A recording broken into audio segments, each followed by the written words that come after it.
Derivatives trading involves substantial risk of loss and is not suitable for all investors. Past performance is not necessarily indicative of future results.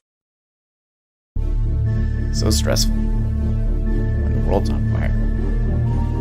Good God. I can't look at this, guys. Like, my strategy is you buy it and you hope that you got a good spot. Yeah, but we all think you're crazy.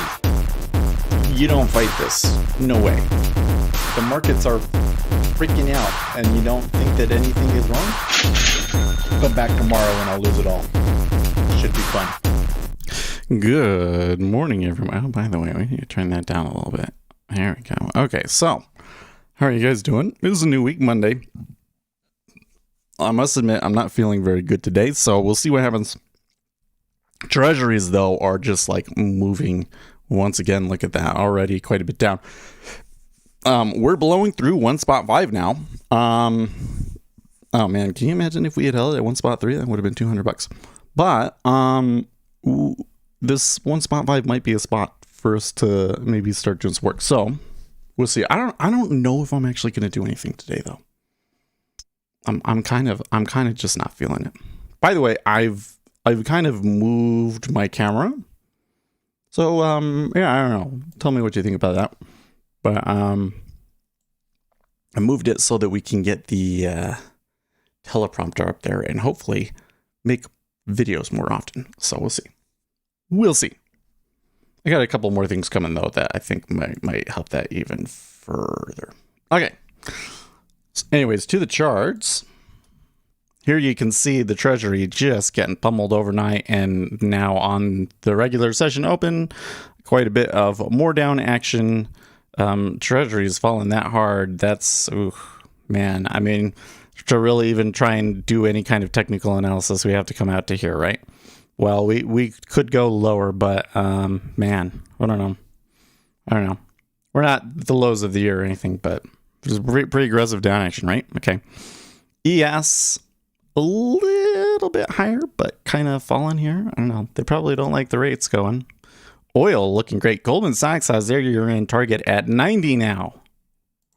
And NG moving back up. Man, when they make a new high on that, that's going to be wild stuff over there. Gold and silver still kind of fiddling around that 1750 level. Copper up a little bit higher. And Bitcoin, did Bitcoin survive over the weekend? Well, I didn't see them say anything, so it looks like they tried to dig it out at least, but this morning kind of looking a little bit weak again. And the dollar looking pretty strong now, 93.35. Okay. Then we'll come back over here. How are we doing? Are we public? Yes, we are. Okay. So,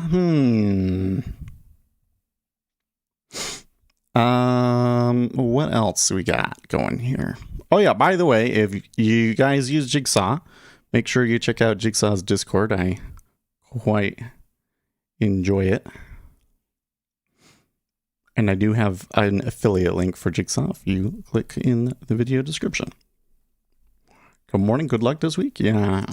Should I be doing anything? I don't know. I mean, I'm kind of tempted to take it short here at 1.505, but I don't know.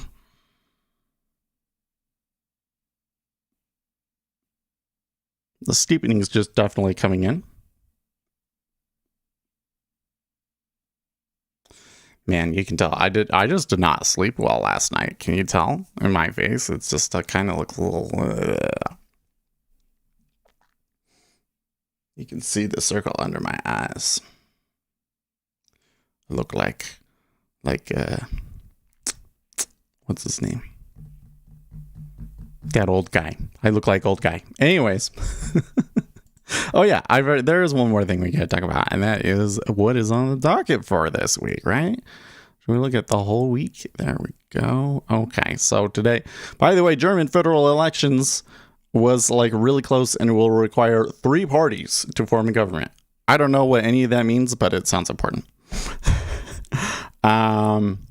Oh, New Zealand daylight savings time shift. That's interesting.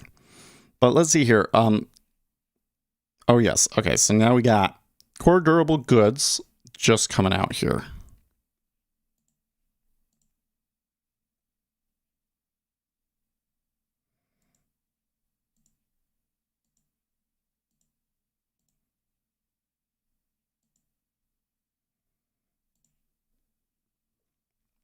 Oh, you know what happened as I wasn't signed into my Financial Juice account.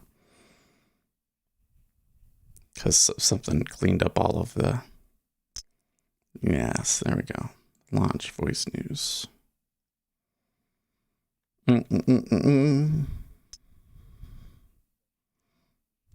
Lower than forecast.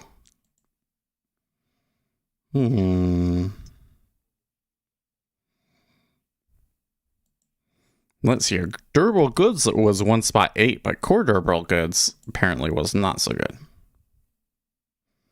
Core durable goods is spot 2 versus spot 5. And the difference is excluding transportation items. So if you exclude cars, it was not very good.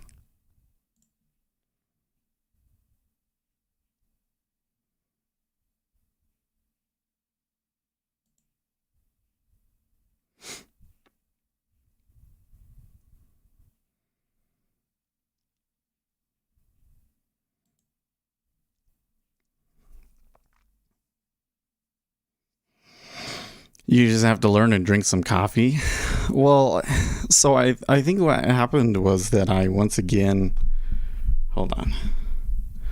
Let's fix this.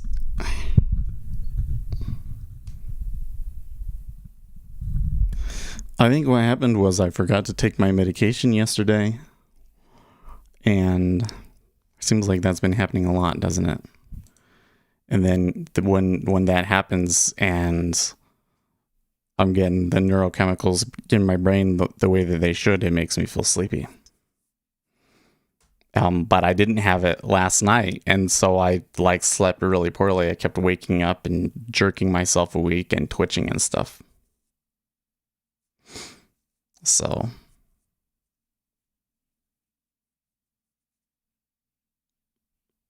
okay, so the E-mini, not so happy, but the treasuries... well, the treasuries have been pushing down. It kind of looks like they're fighting here. You think that they'll push above 22 here in the 10-year?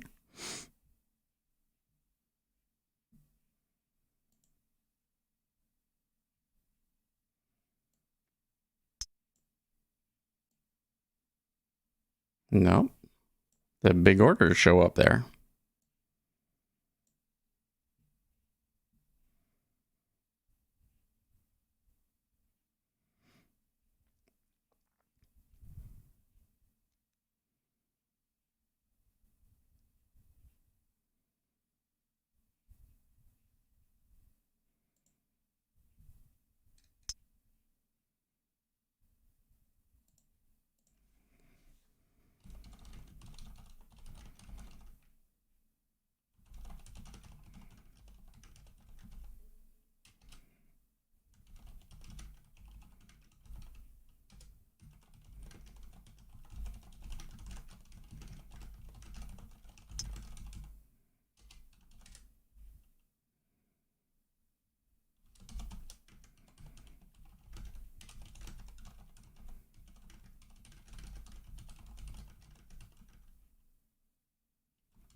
I'm thinking, I mean, I could be wrong here.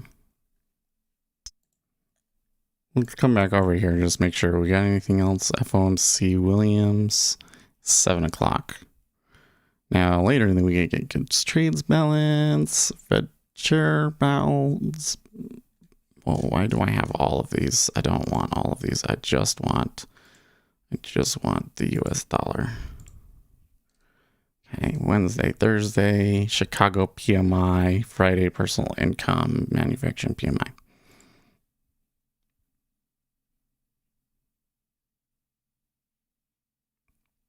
I suspect that is what is going to happen is that Maybe somebody's puking or something.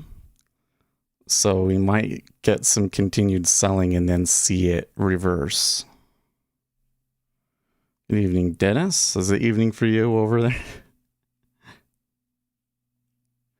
Madonna fell? I've never used or heard of that.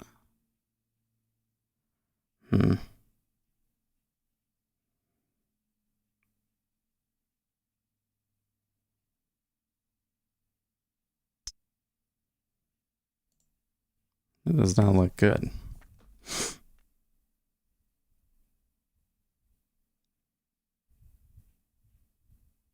We started to see what I thought for a moment, but like, you know, that big old order coming down, that's not what we want to see.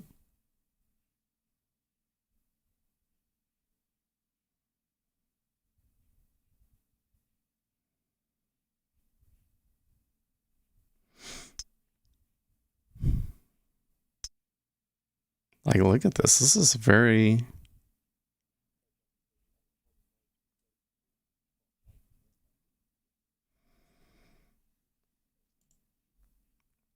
Unemployment going below 4% before too long, says Feds Evans.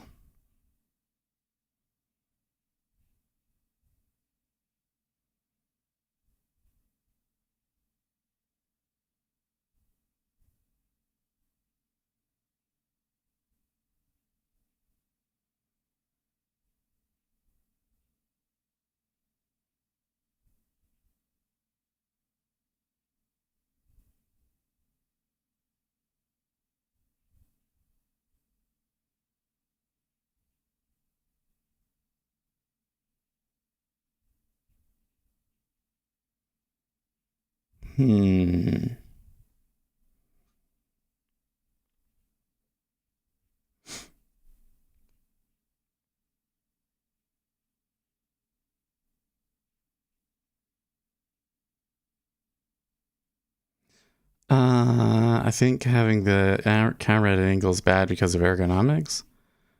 Well, but I'm not, where the screens are hasn't changed. Where the screens are hasn't changed.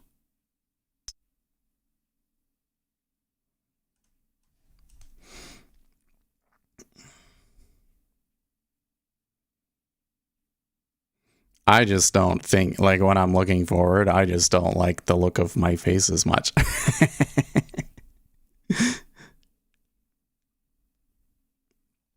But I think that the practical reasons for moving it are more important. I set up my teleprompter above my monitor so that I can do like more full videos this way. I would prefer to record them, you know, with the monitors behind me and everything. But for the video itself, I don't think that makes such a huge difference. And it's more important that I put out more videos. And if I have it over here, then I can record more realistically during the week.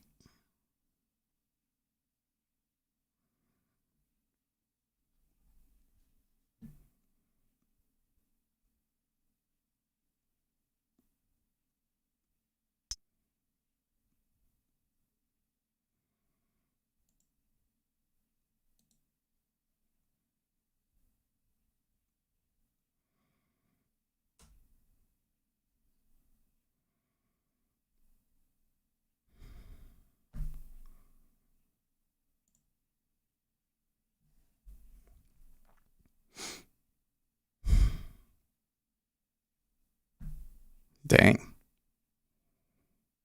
I missed that one.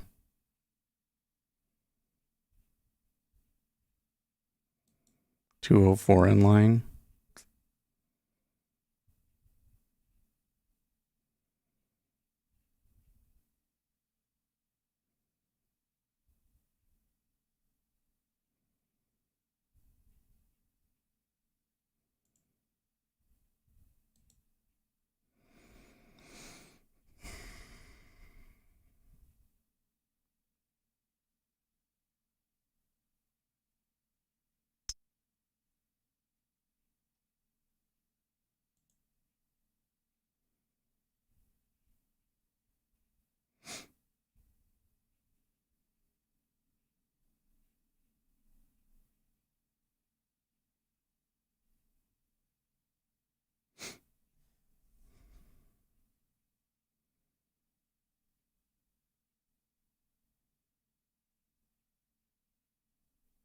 Interesting.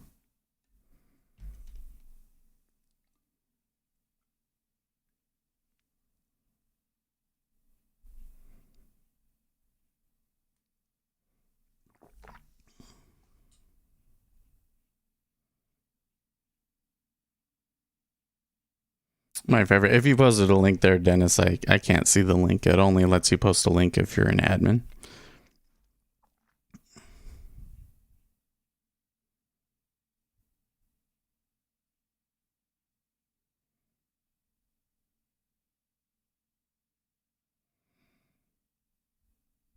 Okay, that's a little better. So it should have, the first time around, I should have just been a little bit more patient, huh?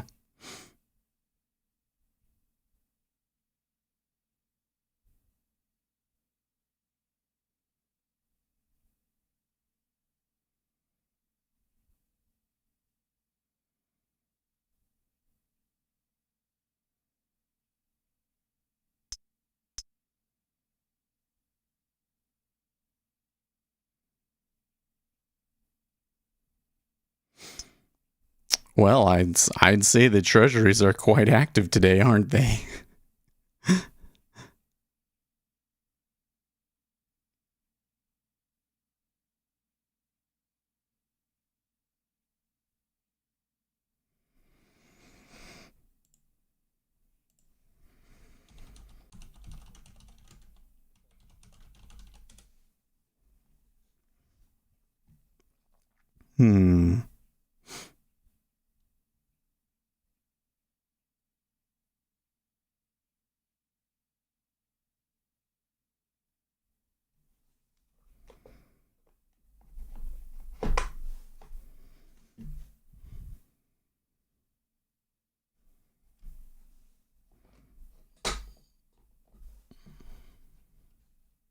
Facebook will pause the development of its Instagram for Kids project. Okay.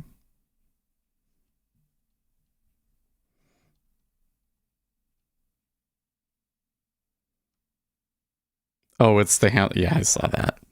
I saw that on TikTok.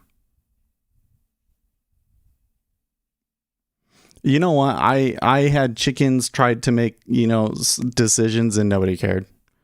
Whenever I see like like an animal sort of a thing, I kind of wonder if there's not like a certain amount of manipulation that has to happen first. You know what I mean?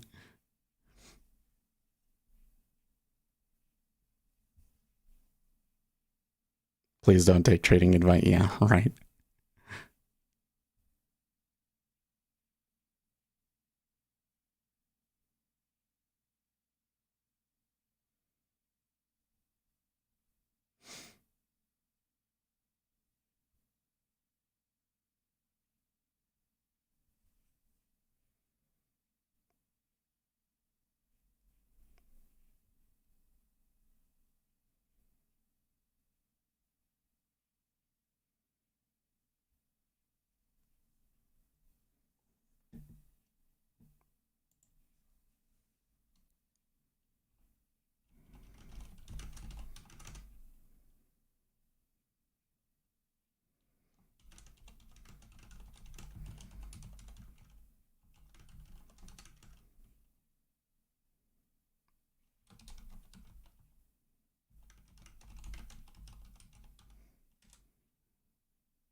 Okay, so there was a little bit of reaching there at the 24.5. That's so interesting, huh?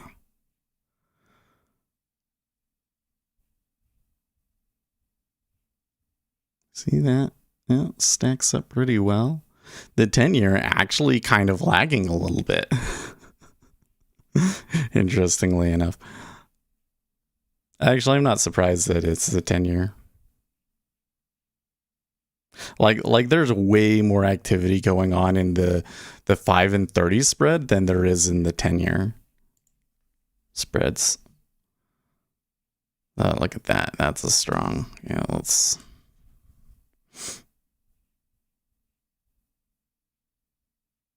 Okay, so that was a pretty strong uptick, but they did hit it.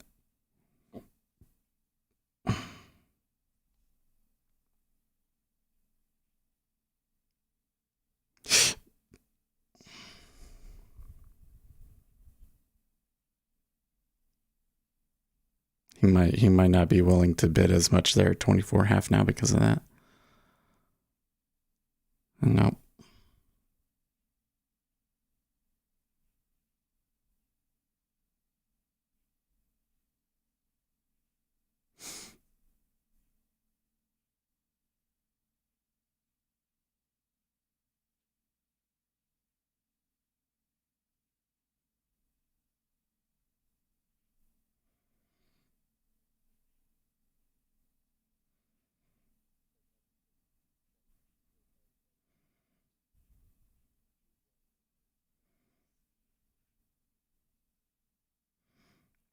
Fitzevans still talking about inflation.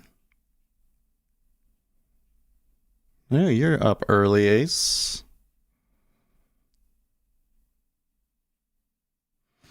Nice slight bounce there in the ES, by the way. Possibly because the yields are backing off a bit.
That was a good solid uptick too. I don't know, guys. It kind of sucks. What was my original trade? 509. It was close to the same spot. So it was just one too early.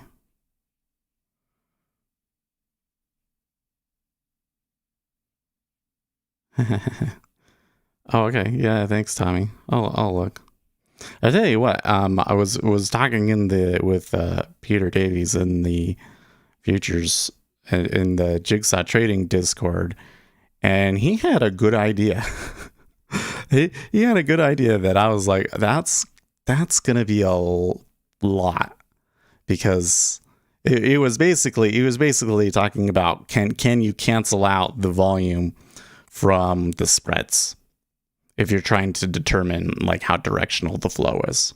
And I'm like, I mean, like, there's like the simplest way of doing that, of course, but I don't know. Like, there's probably a ton of different things we could try on there. That might be like a year's worth of investigation for me. But I'd probably be up for some simpler ones too.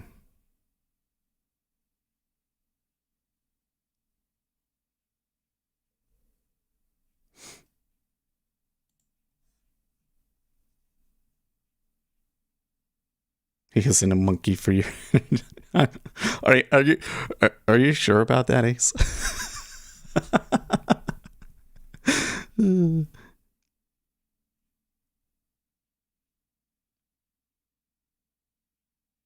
Yeah. So there was a fairly large transaction there at 26. I don't know. We might come all the way back to 132. That wouldn't surprise me at all, actually. But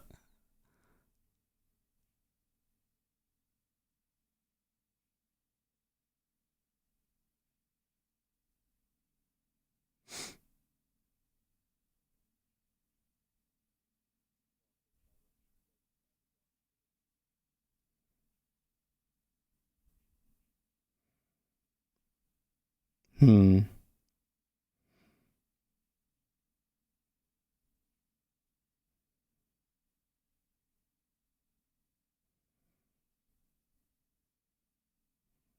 Yeah, they're eating into it pretty good there. Throws money in the circle to watch the monkeys knife. Huh.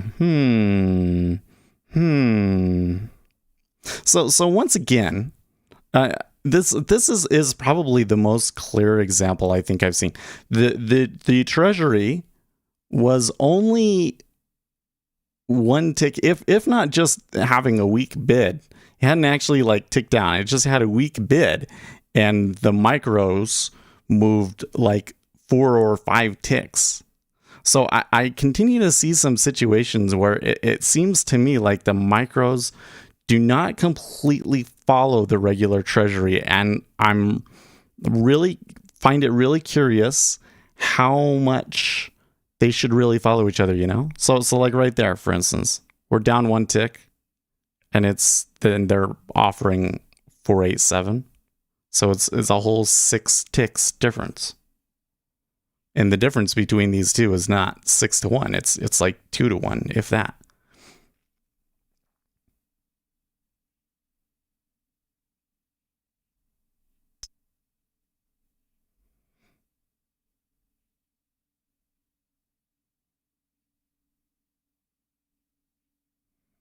Hmm.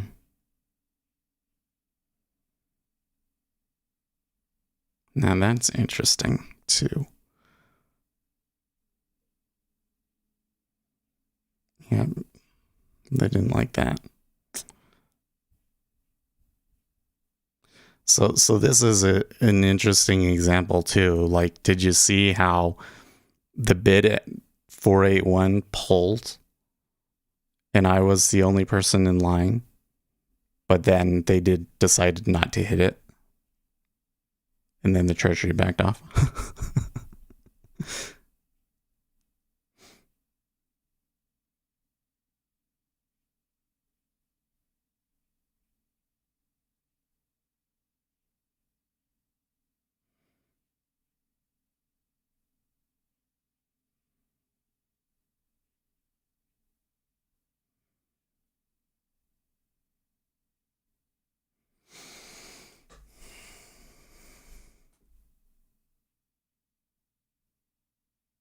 It's been a while since I've seen the Treasuries this active on just a regular Monday. Like, it's just a Monday. It's just Monday. I mean, there was core durable goods, I guess, but it's just a Monday, right?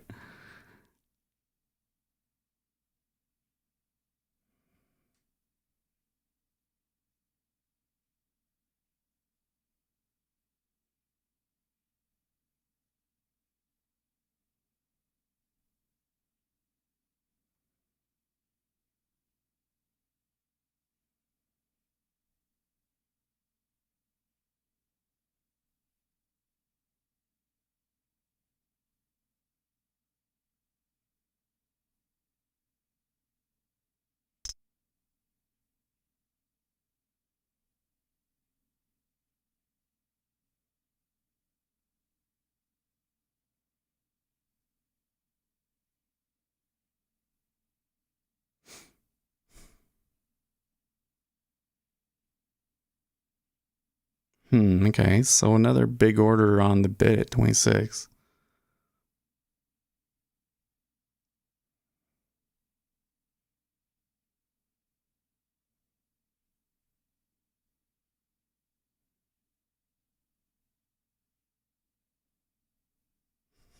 In light of a UK gas shortage, but isn't all of Europe at risk of a gas shortage overall though? I didn't think that it was just the UK. I thought that the UK was just dealing with it now, and that the rest of Europe is gonna. I would be careful what you say, because that could be karma come back and hit you in the face.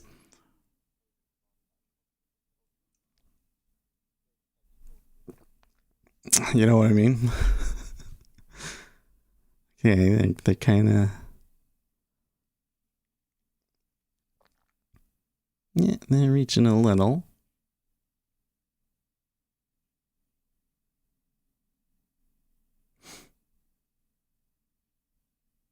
Come on. My Lambos are all electric.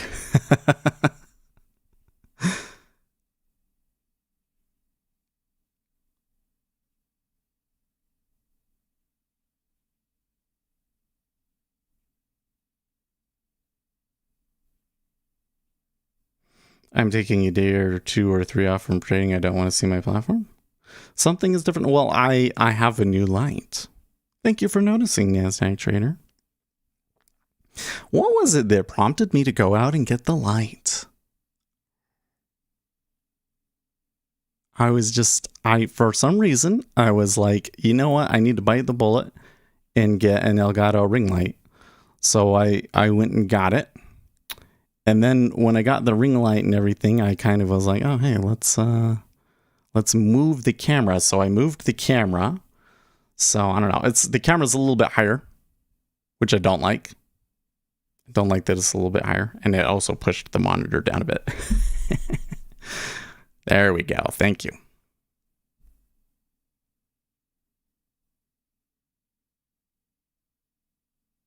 I'm happy. Maybe black suits. No. The dark gray does look nice, doesn't it? Okay, so now that they've filled me at 81, is this where they're gonna just go crazy and go right back up to 132 and I should have stayed and there was another 20 ticks in it? That's what happens. No, I think that the volume that we saw at 26 and everything, and kind of the situation overall too, because I don't know. I think I made a good call. I don't know if the reason that they moved was really because of the durable goods orders or not, but anyways, I don't when I look at myself over here, I'll bring the camera up. I don't think I look so good today. I think I look tired. The bags under my eyes. I need to go to the store and get an under eye concealer so that I always look amazing, right? do that when I do videos. I put powder on so you don't get as much shininess on. Maybe I should start doing that more often too. Dad eyes, is that what it is? Well, I get really buggy eyes, right? And then so there's some of this underneath right there that's never gonna go away. But this, right? This is not. That's sleepiness, I think. I don't think I have the camera perfectly centered. Maybe if I do that, that's a little better. Oh, that looks so much better, especially since I don't have the what is it called? The hutch. The hutch is not included in there. By the way, you can see a lot more of the chalkboard too now, huh? So that's actually a positive from it too. I don't know. We'll see. We'll see how it goes. But having 3 lights, I think that's it does look a lot better. Looks a lot better. And then the main reason I got the ring light is for tiki-taka. Oh, you know what? By the way, we could do that. You guys want to do that on stream? Some back testing. It is just. I mean, it's been a long time since we've done moving averages. But on the cryptocurrency world on TikTok is all about the moving averages this week for some reason. Which I think is kind of funny because moving averages aren't very effective and they're the easiest thing to test. And you would think that people would think, oh, maybe I shouldn't say stuff if I don't actually know for sure that it really works or not. But nope, they don't say that.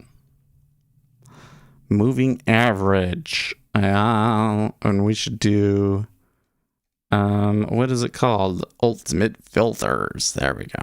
Okay. So I think that we could do, let's do them by tens. No, we got to do an optimization run. Bum, bum, bum.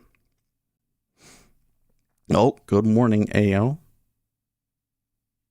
We have the US Open set up as kings from where I trade. It's at 14 hour 30. We didn't have to wake up early all the time. There you go.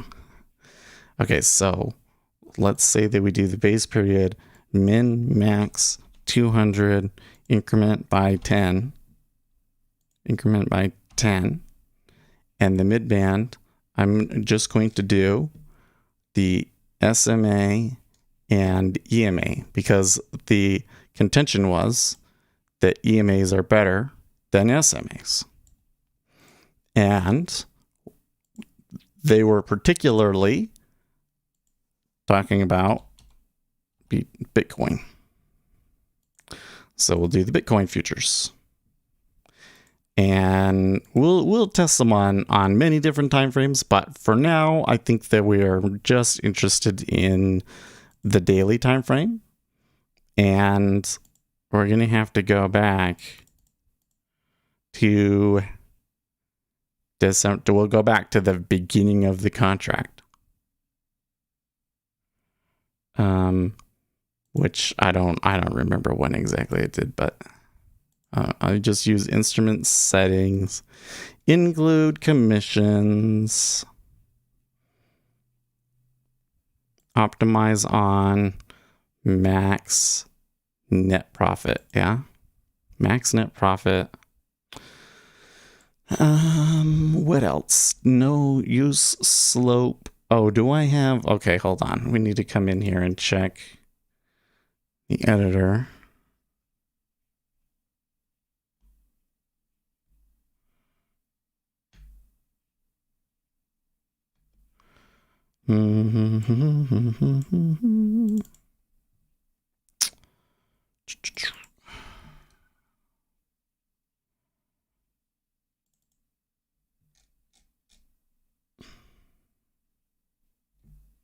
Okay, it's just long, short.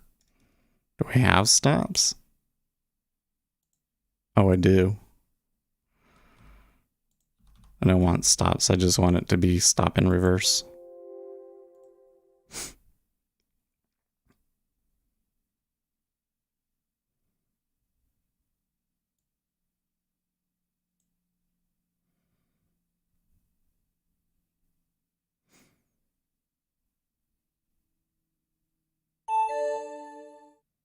Okay. Run. 40. Okay, 40 iterations, not too bad, especially on daily bars. Once it downloads the data set, which is probably take it a little bit to get from the server, but once it gets going, I think it should be pretty fast.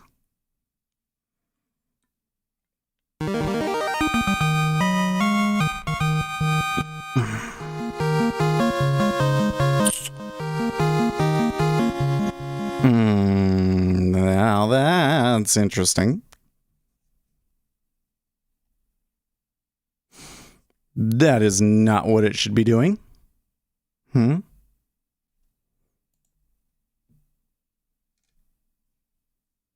the close is above the midband, enter long. If it... Oh, I see why. I see why. You can get rid of that.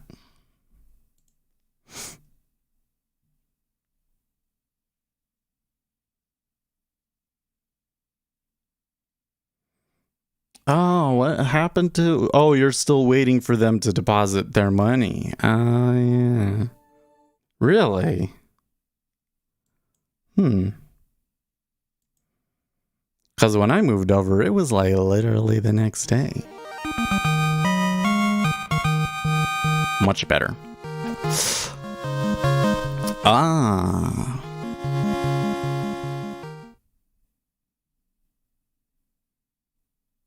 Okay, so it says that a 30 period EMA seems to do better.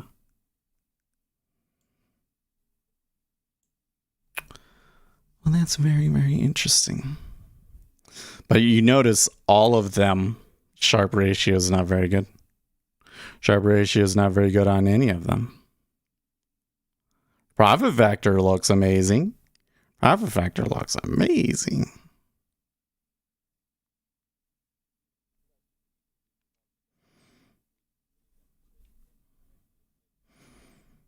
This SMA actually looks a little better, but I don't know.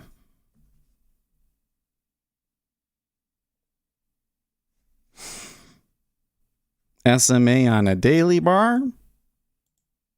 Not so bad.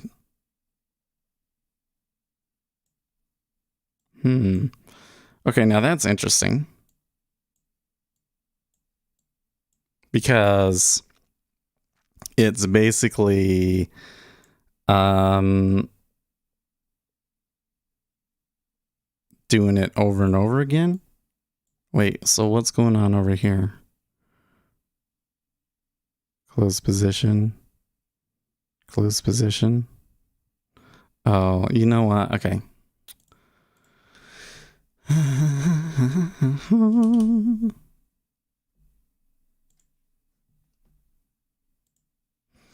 And in here, let's keep like the top 50. Top 50.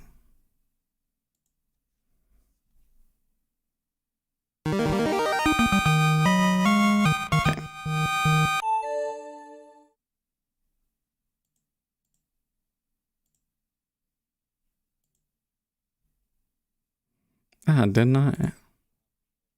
Oh. Oh, okay, hold on. I didn't wait for it to compile.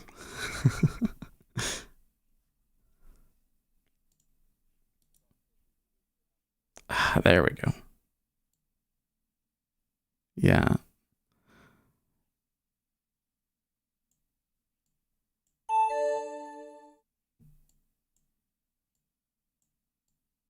Oops.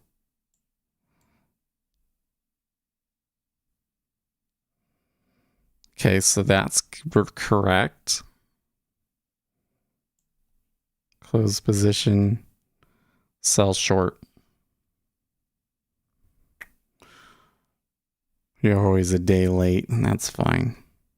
Buy, sell at, buy, sell, buy, yep. Yep. Yep, okay. So it's doing the right thing. It's definitely doing the right thing.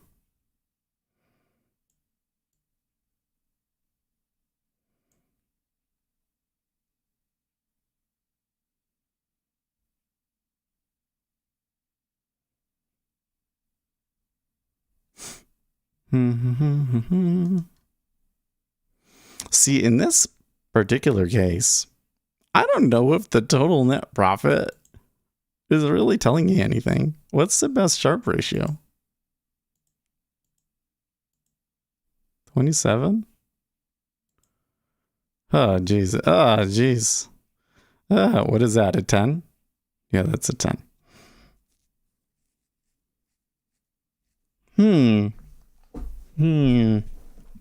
So, a moving average, not so good.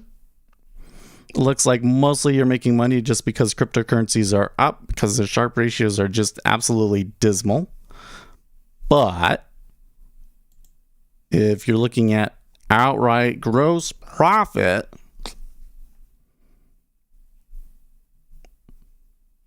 total net profit rather, total net profit does look like, well, I mean, it's kind of mixed. There's an EMA up there. Base period 30, 30, 40, 70, 20, 80. There's a 50 EMA.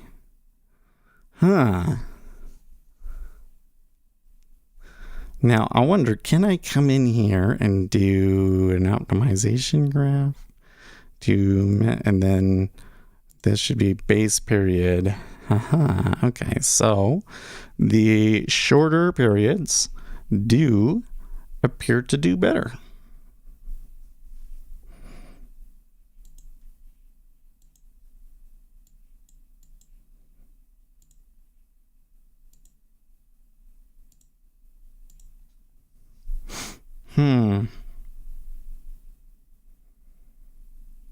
If you have a Sharpe ratio of 10, you have a golden ticket. Listen, if you have a Sharpe ratio above 1, then like, go start a fund. No. One would be like the minimum necessary for people to consider investing in your fund. So it's very difficult to even get one.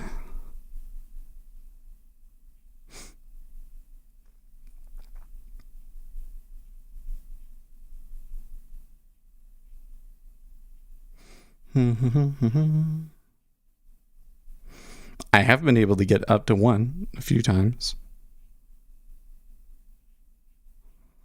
Usually, though, they don't have as many traits as I would like. There's this one volume weighted moving average breakout that they did that was pretty. Well, do you think we can do it with all of the mid bands? Let's try it.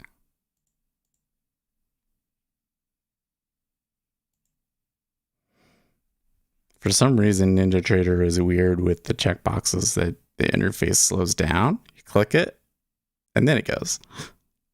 And then it goes. Isn't that weird?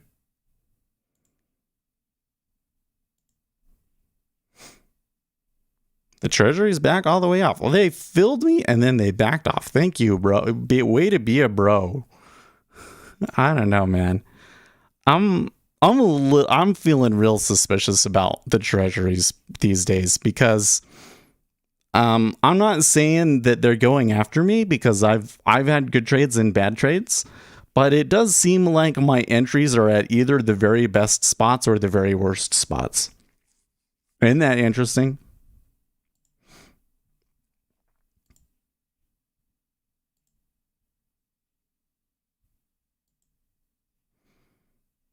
Like seriously, like let's pull this away for a second. Where was mine at? 482, or was it 481? Yeah, it was 481. Look at that. Look at that. You see that one lot? That one volume that went at 1.481? That was me.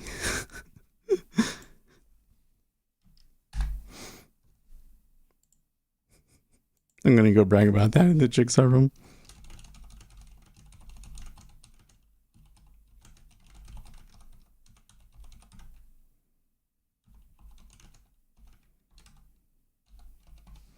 Wait, we should come back. We should come back to orders here. 10-year.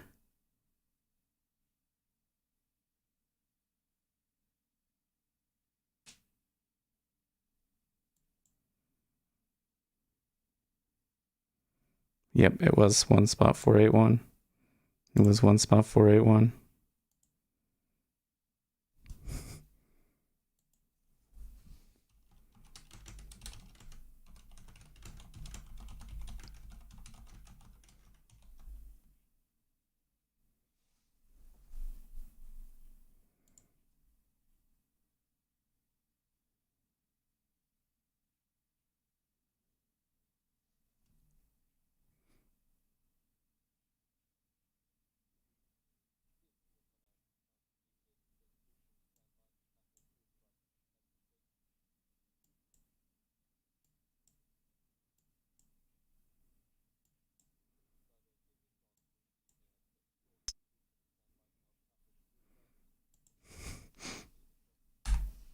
I can't believe that I got that.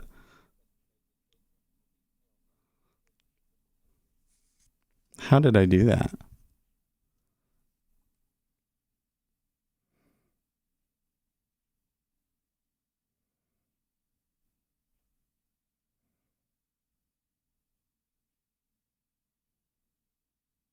Eh.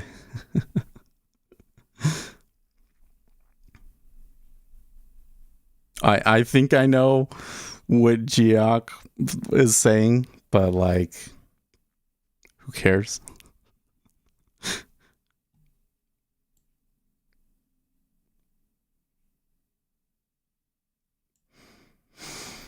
Anyways,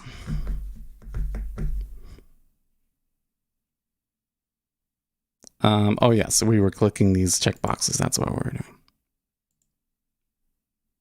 I mean, all they're going to hear about is how I literally had, you know, a short trade and took profit at the literal bottom. I was the only order that got executed. Yeah, like I didn't show you guys this, right? Look, 1 spot 481. Okay. 1. That was me. Live order. You can see the account, Seth. I'm not going to show you the whole account name, but you know, like that was legitimately me. Isn't that freaking awesome? I don't think I've ever had one that good. No, I must brag about this on Twitter. I must brag about this on Twitter. Yes. Okay. Twitter. Okay.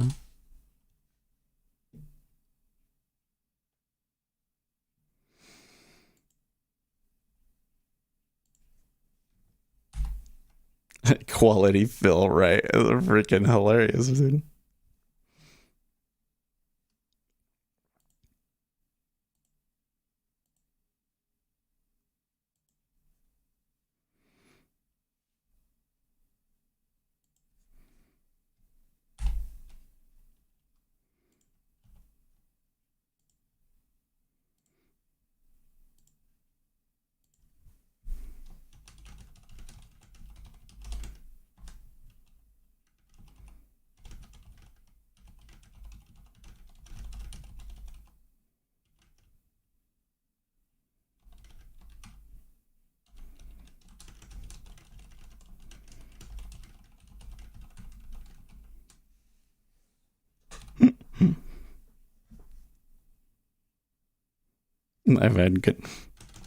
I've had good fills.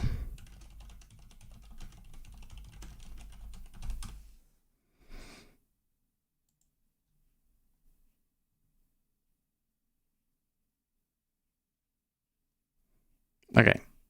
Focus, Seth. You're getting distracted. Where did the... Oh, I moved it over here. Okay. Move that's over here. That's over here. Da, da, da, da, da. Okay. Click. Click. Click.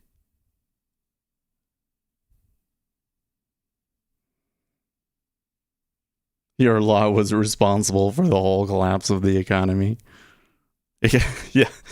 Because of Seth's one law, the downside action in interest rates stopped, and interest rates started to rise again, and that ultimately caused a collapse in the equities and led to a recession. Could happen that way. It could happen that way. Okay. Oh, by the way, let's turn off the Final Fantasy fanfare. We don't need that.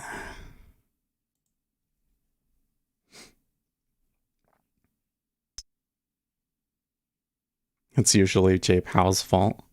Well, listen, maybe J Pow needs to talk to me. You know, like when you're doing that whole buy the dip thing, you know, maybe it's not working as well anymore. They need me to get involved. Okay, so it says that the Butterworth filter is the better one. Super smoother, TMAs. I don't know. It all seems pretty random. The sharp ratios on them are still terrible, right? The sharp ratios are still terrible.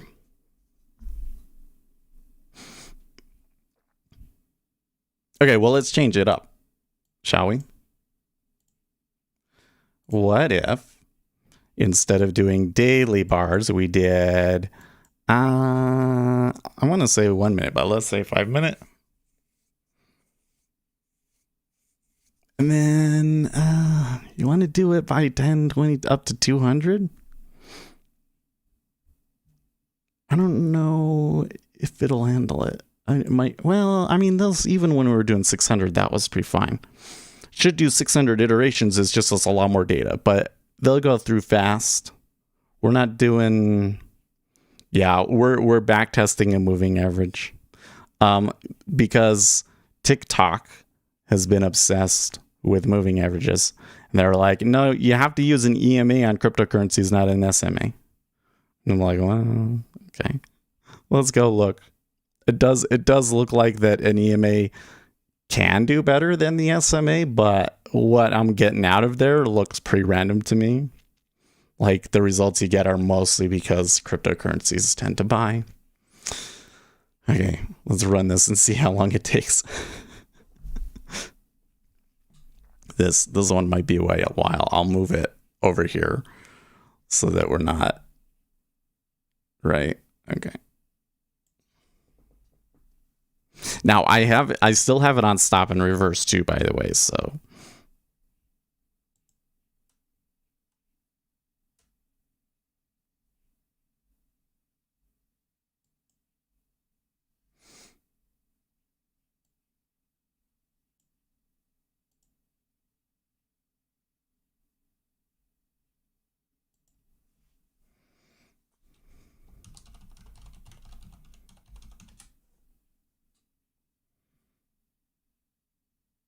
what was the number? So it was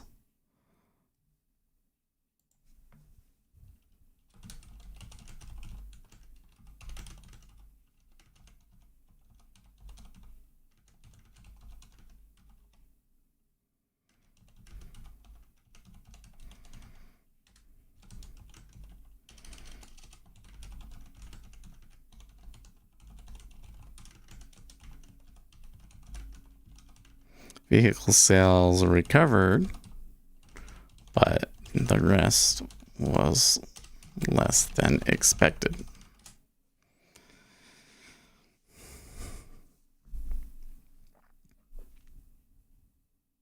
Ah, okay, it is running. It's looking okay. It says it's going to take a while, though.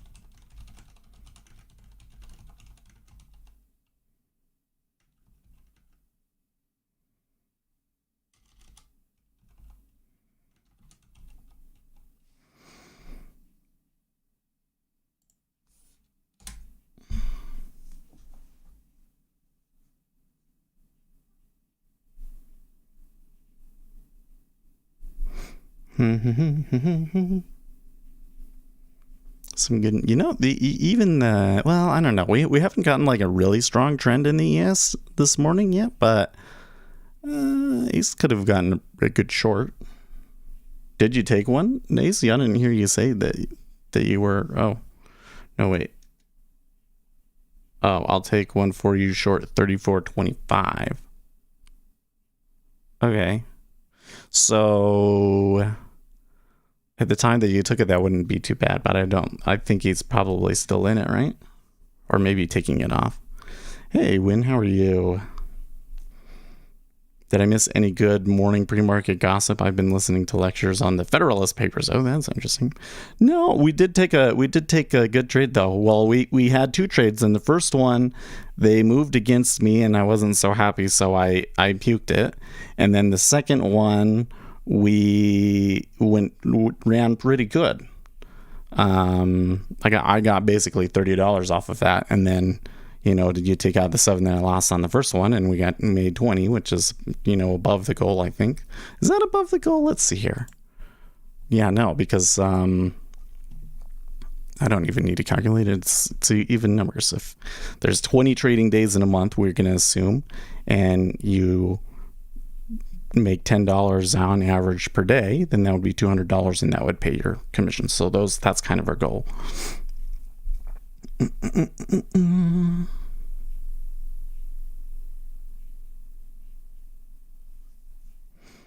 What is this?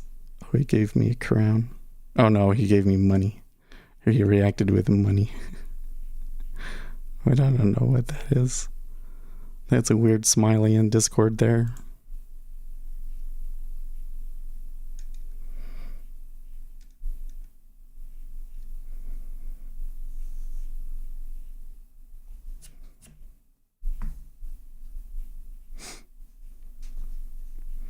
Speaking of which, I want to check up on...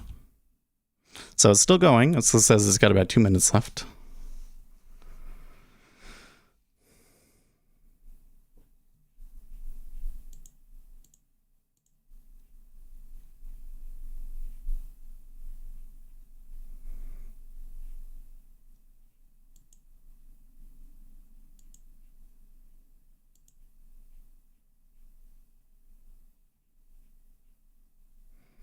Better. Okay. It's like, what?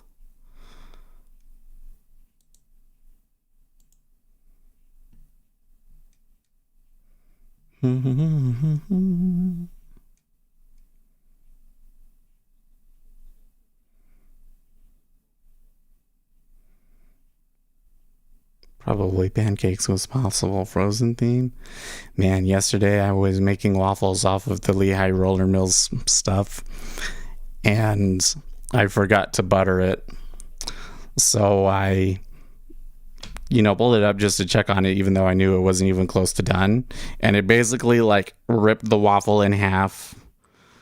And then I had to eat that ripped in half waffle. What can we do with 2 minutes? I know, everyone can hit the like button. Good idea, right? Everyone please hit the like button. Thanks. Thank you. So by the way, we talked about it a little bit earlier, but we should talk about it again. I changed some things with the camera. So my camera is set up on the teleprompter, which means that it's a little bit higher and more to the side than it normally is. So especially, you should be able to tell, especially when I'm looking forward, right? This is me looking straight at the camera. And then I got another light to the side so that this side of my face is lit up a little bit better. So what do you think? Is it okay? I mean, I actually don't like the camera being higher than my face because I feel like you're looking down on me, and I like to be like on the same level as the audience, but I don't know if it really matters, or if that really has that big of a psychological impact on people or what. But does it look okay? And then I think with the new lights, so now I've got 3 lights. With that new light, it really looks good. I think my face is lit up really well and even, isn't it? In fact, I could probably turn them all up a little bit and bring down the ISO. Yeah, bring down the ISO, and it might make, because you can still see it here in the background. There's still a little bit of like, I don't know, fluttery stuff. It's kind of weird. This camera does weird stuff with those really bright colors in the background. Anyways. Oh, I see nobody's saying anything, so I guess that means that y'all don't care. But I did it because if the camera is there and it's there all the time, then I should be able to more easily make videos, because one of the things that's really difficult is having to set the camera up and everything. You won't be able to see the camera. You won't be able to see the trading computers in the background, but I'm not so sure that really makes a huge difference. Hey, there you are, Uzi. How are you? I don't know if having the computer in the background is that huge still. Like for the computer hardware one, that would make a difference. But for a lot of the videos that we're going to be doing here in the future, I think it doesn't matter. I think it's more important that I get the video out. And if I have it here, I could potentially record and edit videos during the week.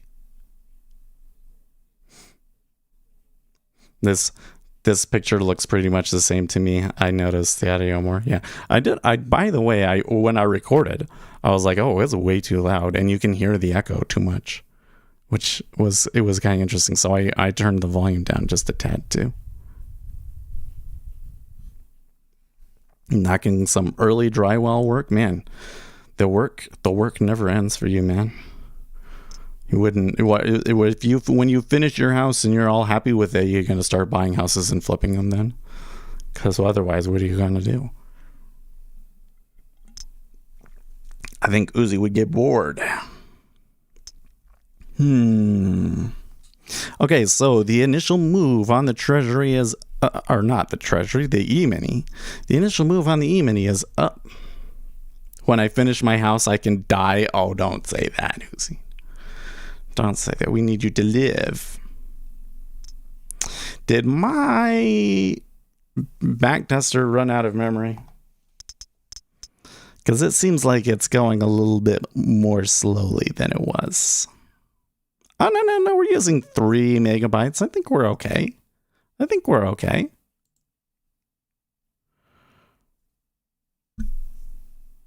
I wonder what it is about that, the last few that's taking so long then. It's still doing something. Well, I hope it finishes before the stream ends. We got 90 minutes though for that, so I think we should be fine. It's a 40-year-old house. It'll keep me busy into retirement. Oh, okay.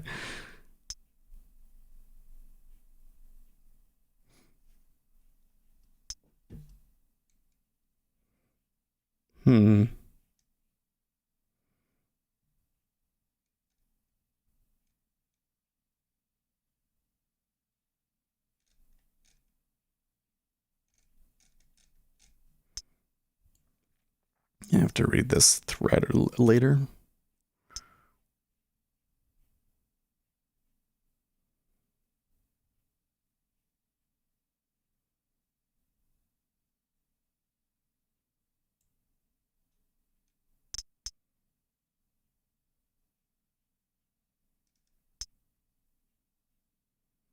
I have to read this thread that Hyperscalper's been doing.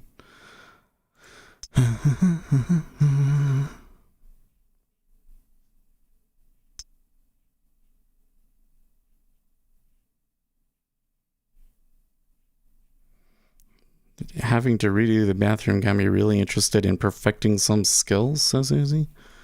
Oh man. Building a house is a skilled labor, man. I think everybody thinks that taping drywall, it's easy, but no, it's actually really hard. I find it really hard. Okay, it is going. It's 621 now. That's the number of iterations that it's done. So remember that for me. Okay, 622. It's still processing. I don't know why it seems to be taking forever to do the last little bit. I don't know. Maybe this is what the speed that has been going the whole time. Maybe I'm just crazy. Oh, they're turning bearish here in ES again, huh? Also, really interesting that since I got out, the treasuries, they've been meandering around the 26 and kind of distributing, but there's been a lot less volume and movement since that time.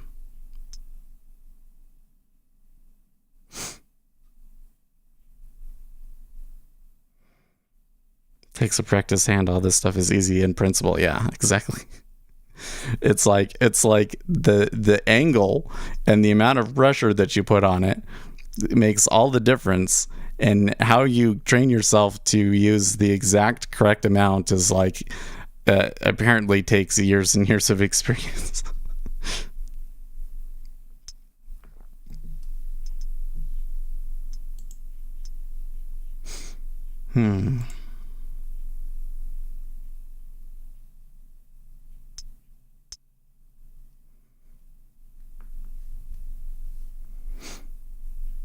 I'm still thinking about that awesome take profit order that I did today. That's like a top 10. I honestly think that's a top 10.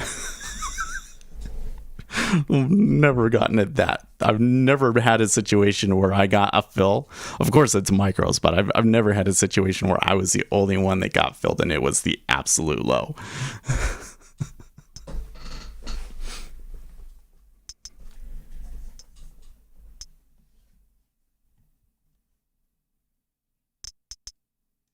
By the way, not a lot of volume in the 30-year today. Some in the 5. There's actually more in the 5 than the 30 today. I don't know why, but I actually really like doing drywall. It'd be different if I were doing thousands of square feet a day, but for my own needs, yeah, I really like it. And Ace saying we should be on bears. Well, let's see here. The volume is still a little mixed. So there was a really strong impulse up. And then this one, it's coming back. Not as much on it, although it's equaling it. So that kind of looks to me like meta order going the other way. But that means that we shouldn't read too much into it being below the open yet. It's not to the point where it's like an easy sell. This could, because of the situation with the order book, they could bust back up to 44.39 quite easily. It would not take very much volume. It would just take one normal sized meta order to do it.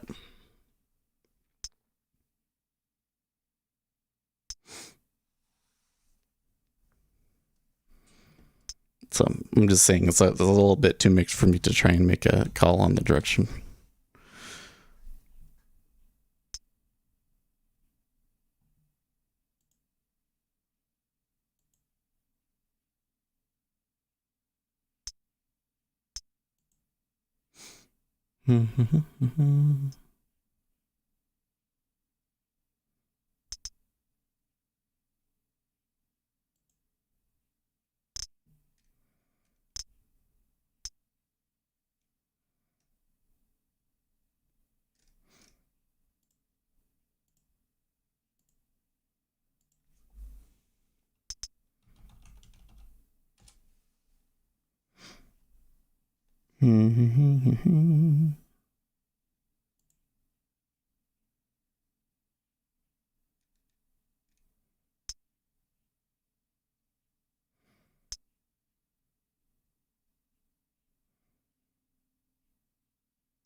Yeah, NASDAQ trader says need to do other things and come back later. Yeah. Well, I think he was saying to me the other day that, it kind of had more to do with school. That he felt like he was not performing as well in school as he wanted to. So it's tough. And I told him, don't worry, you have your whole life to lose money trading futures. School is way more important. It makes so much more money. So... Okay, now they're pushing down a little bit more. I can't really say, like, at what point would I be, like, really convinced that we should just go short? I don't know. This is why I hate trading the ES. Okay, you took 33 isn't too bad of a spot.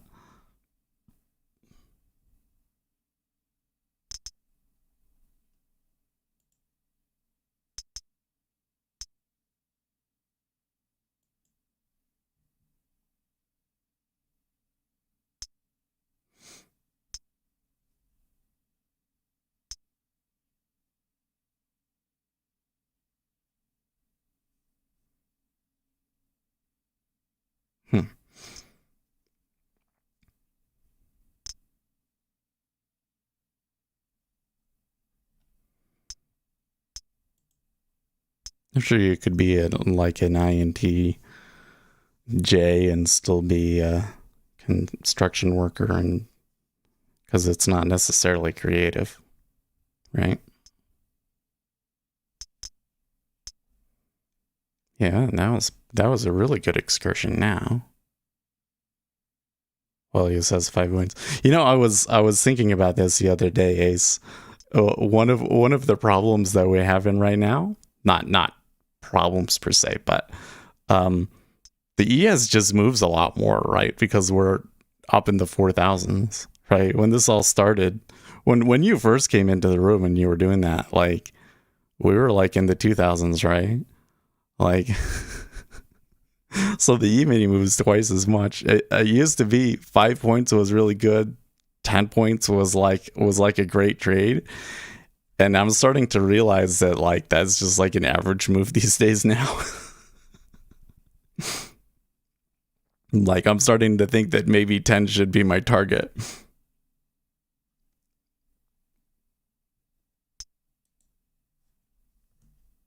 Because probably me trying to hold this 16 tick stop is too tight. I have training videos when it was just above 2K, yeah.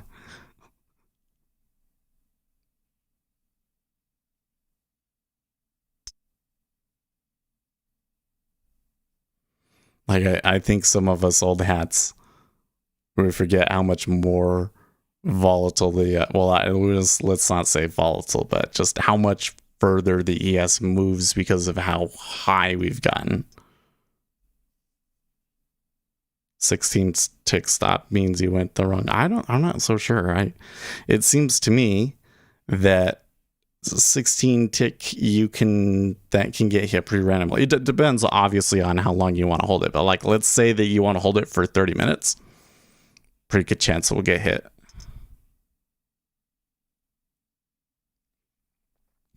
You know, like if I like the way that I've always kind of done it is this, like I'll have a stop that's a little bit larger than the rotation, so that if something happens, you know, blah, blah, blah.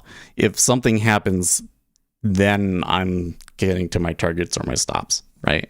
Like just the noise of the market shouldn't hit my orders, is the way that I tend to do it. That's not the way that you do it, but that's the way that I tend to do it. And I'm just saying, like, 16 is too small now.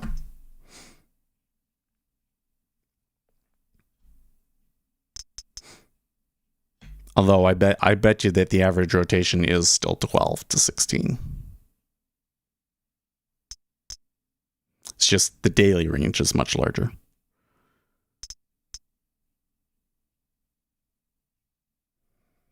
It is the heart of the question at the center of the philosophy of personality typing, where you're born as a blank slate, as Kant said, and learn through experience, or Jung's a priori. Well, my understanding is that a lot of the most recent research suggests that a lot more of it is genetic than we ever realized. Like, they were saying that, like, self-control is a genetic trait. Because there's an actual chemical in your brain that,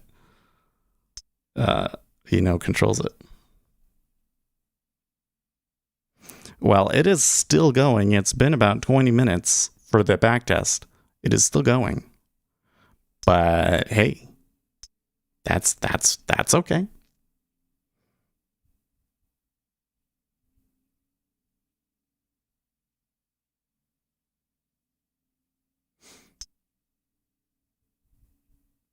I have a lot of self-control except with cigarettes.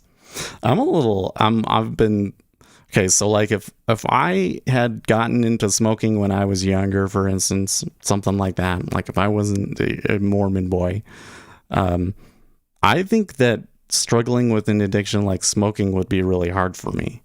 And like my understanding with ADHD and everything else is that that's really, really hard, right? But then I think that when I get older, I might have problems with diabetes. I know that seems really silly, but like, if I stand out here, like I'm a little bit, especially back here. I don't know if you can. I don't know if you guys can see it very well, but I think that I do have a little bit of dad bod going on. Like, I think that if I wasn't working out, that I would probably be starting to have problems. So, like, 30 years from now, it could be a problem. Yeah, black makes you look slimmer. That's true, too. I think that 30 years from now, though, it might be a problem. And I don't know if how good can I be at following a really strict diet, because I've never really had to, Probably right now I should be following a more strict diet. Probably I should be getting in a lot of calories, but I should be more careful about what I'm taking in, and I could probably get really ripped. You're the type of guy who will panic himself into some sickness or disease. Well, it's not just that. My grandfather on my dad's side died from diabetes. It was really sudden, by the way. And grandma had diabetes. And I don't think that my father has diabetes, but I think that he's like at risk for it. And they've just, been managing it before it's happened. But maybe in another 10 years, that might be a problem for him. Like if I really think that if I didn't take care of myself, I could develop insulin resistance. Yeah. We'll get the science eventually.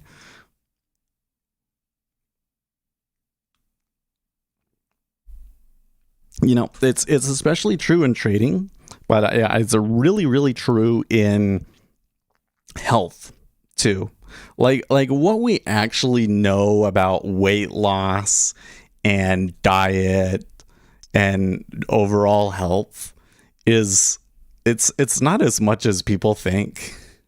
You always get these videos. I can see this on TikTok a lot. I'm not as much because I don't watch the videos. It can tell that I'm not as interested, but there's always people arguing about things. Like there's some people that say all that matters is calories in, calories out.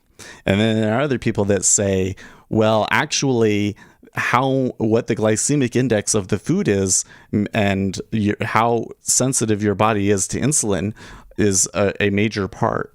And other people that are saying that the quality of the foods that you eat is a major part of whether you gain or lose weight, and so on and so forth. And surely right now, the conventional wisdom is that calories in, calories out is all that matters. Oh, excuse me. But we have found that when you exercise, that it's really hard to just change the amount of calories overall that your body uses, because when you exercise, your body will just rest more in the off times and try to expend less energy the rest of the time. So it works against you. That's kind of the thing that makes it difficult to lose weight after a certain point, right? So like the reality is that we don't actually know that much about it. And to say that this is like, we know for sure this is the way that it is, and that's always the way that it's going to be, and that's always what it's settled. So like, no, not even close. Exercise is a trap. Well, it's not a trap. It's just it offers diminishing returns, at first, at least. Like what'll happen is when you start working out, and you say your workout is like 2,000 calories, or I don't know how this works, what the realistic numbers are, 1,000 calories worth of work. And then what your body will do is it will say, well, he used 1,000 calories here. So, like if you were eating 2,000 calories a day, let's say, right? It will be like, well, I'll try and rest so that I'm using 500 calories less every day or something like that. So you think that, oh, I'm using 1,000 calories less every day, but it actually only ends up being like 500 calories less every day, right? And then, you don't adjust your diet correctly for that. And then it's harder for you to lose weight. And it's not going to be until you've built up some muscle mass, because muscle mass will take up more calories, and you've been doing that for a while, that it will even out. I don't feel like I was used very clear, direct words with all of that, but hopefully you guys understood what I was saying there.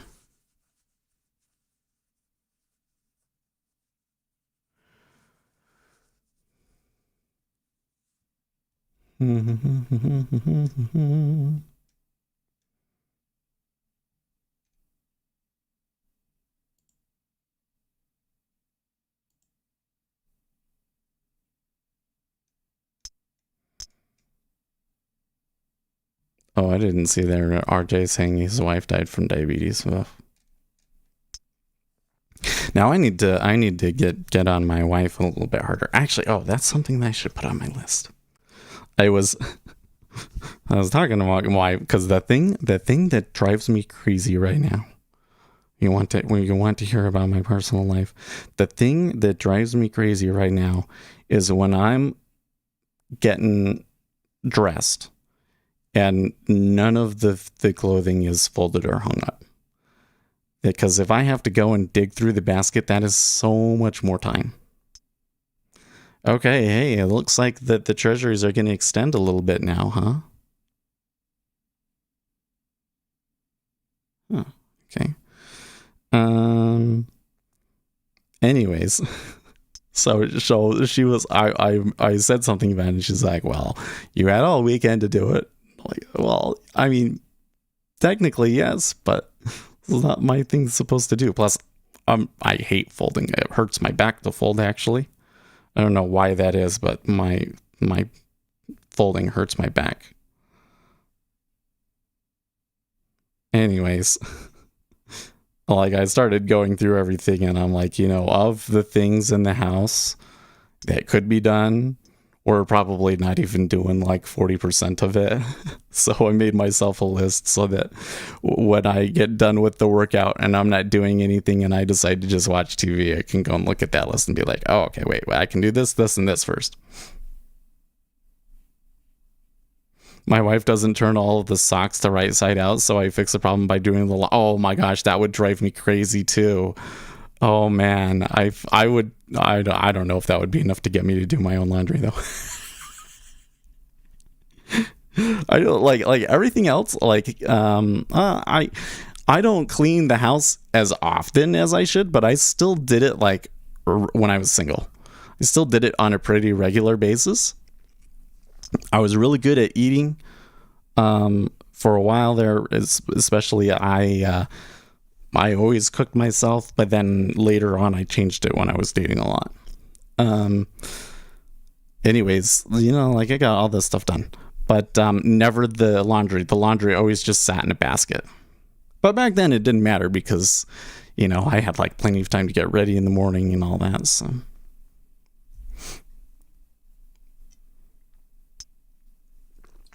Those treasuries came back pretty good. We could have made another $10 if we had taken another trade. I don't think that I'm looking to take a trade right now, though. So let's look at our results here, shall we? So what does it like the best? It likes a 150 period Tillerson T3, which gives us a Sharpe ratio of .6. Hey, that's not bad. That's not bad. Now, you would expect the Sharpe ratios to be bad because it's stop and reverse, right? I have it in here stop and reverse, which means you can have a loser that's really bad. You see that the largest losing trade is really, really far, right? But that's not, to get .6 is not bad, and 1.26 profit factor. I mean that. I wouldn't expect that to hold up. That's probably random. That's the reason that one is the most highest.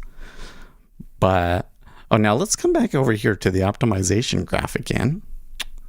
Base period. That's really interesting too. It seems like anything below 50 is kind of less effective, but then after that, maybe, but it's mostly random. It's mostly just random.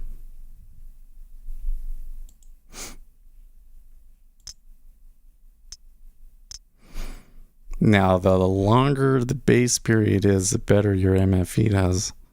Will it tell me what dot it is? What dot is which? I want to know what dot that is.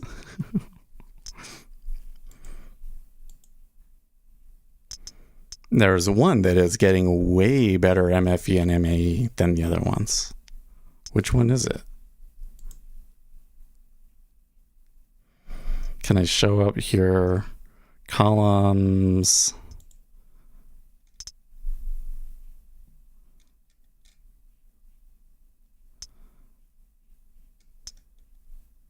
No, it's not that one. Columns results. Average MAE and MFE. There we go. Okay, so there was one that seemed to do a lot better than the other ones. Which one was it? Oh, it was this Tillerson one. That's interesting.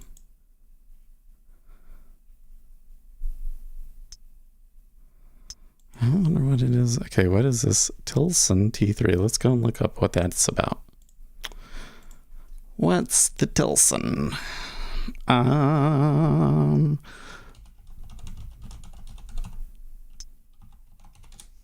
Target hit, outdone. Good job, Ace.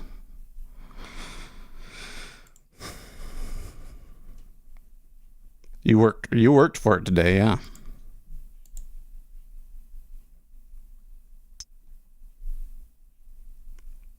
I'm excited. I made money. You made money. I'd say today was a successful day.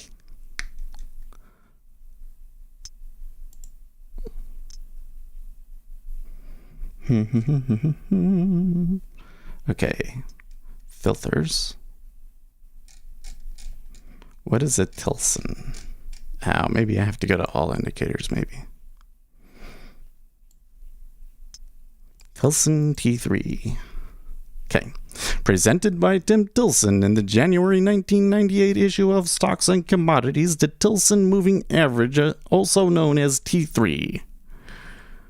Our version is coded in a more efficient way and allows for selecting the Folks-Matulik formula as well. It is one of the smoothest moving averages and is both composite and adaptive. The average is built using the EMA, however, the formula is decomposed in order to improve smoothing. You may use the indicator to generate buy-sell as follows. If slipping up, buy when the price is retraced back down to T3. If slipping down, sell when the price is retraced back up to T3. Oh, yeah, we could try that.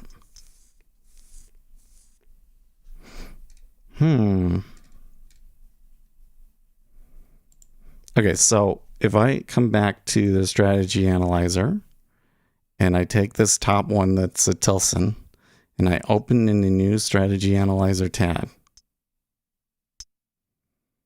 Okay. And then I click use slope. What do I get?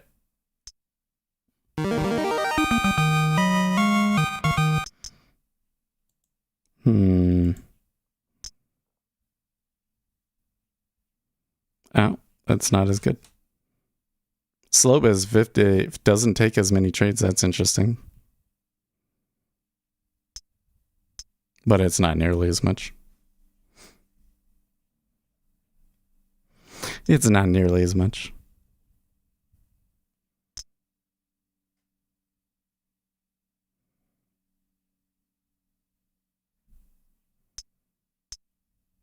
Okay, well, I can use this for TikTok today.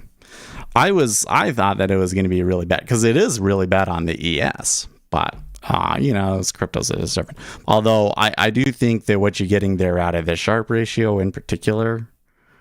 So let's close this tab right here. We'll come back over to this one. Come back to summary. Okay, like the probability on these is like really low. So. I think that the chances of these stats holding up, for instance, the next year, probably really low. Probably really low. But I'm still glad I did it. I think TikTok will like it. I think TikTok will like it.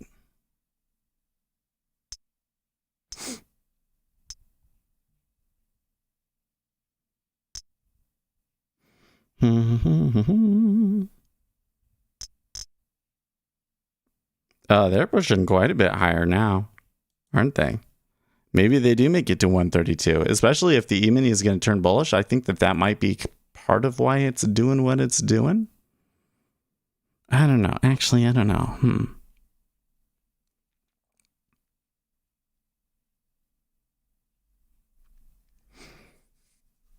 I'm trying to decide if I think there's a buy meta order coming through or not.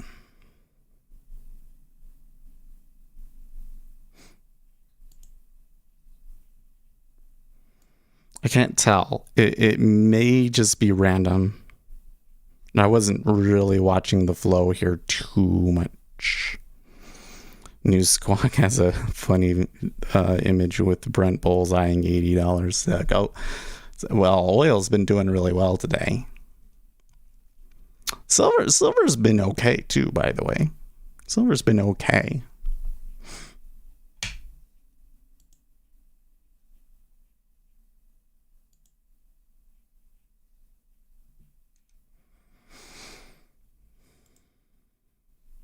I don't know. Anyway, I still got an hour.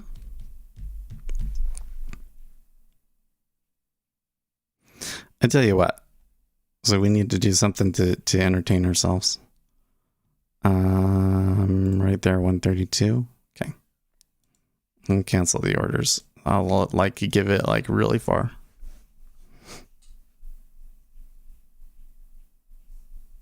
Ace took his profits. So he's probably helping the kids get ready now.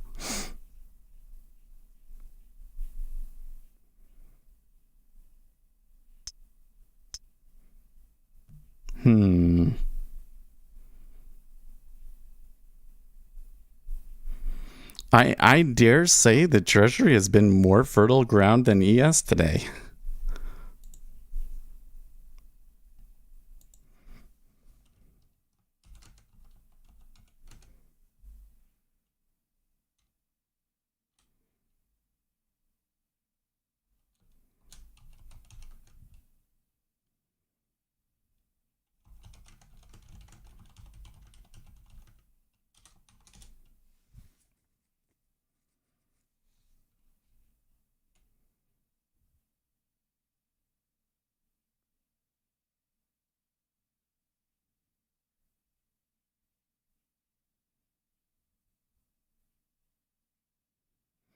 Oh, bullish, bearish divergence?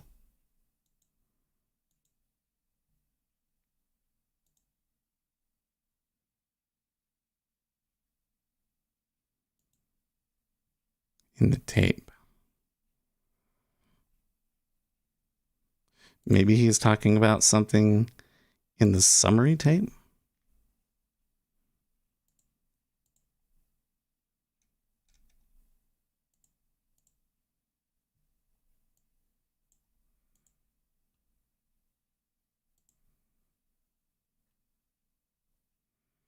No, I don't think that's it.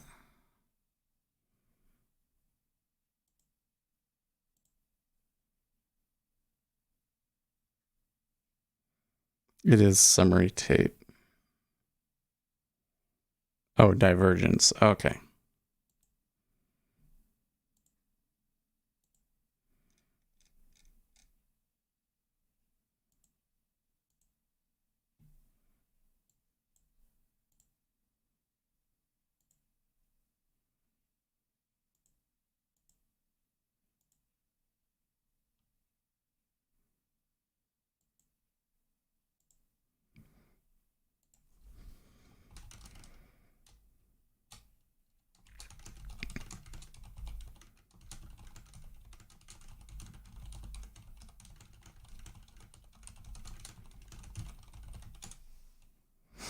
Let's double check on that one.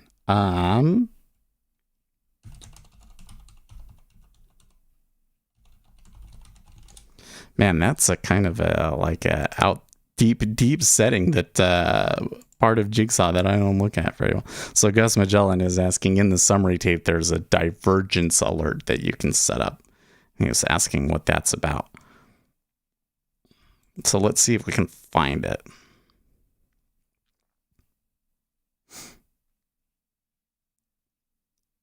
Manual. Do we have something in the manual? Day trader tool set. Okay.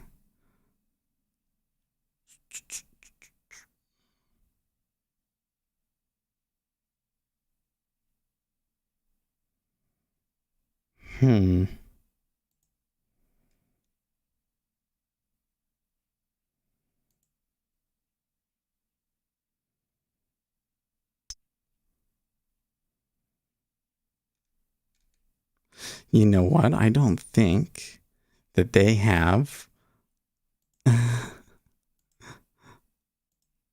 they have that thing for it anymore. Session manager dips and sales.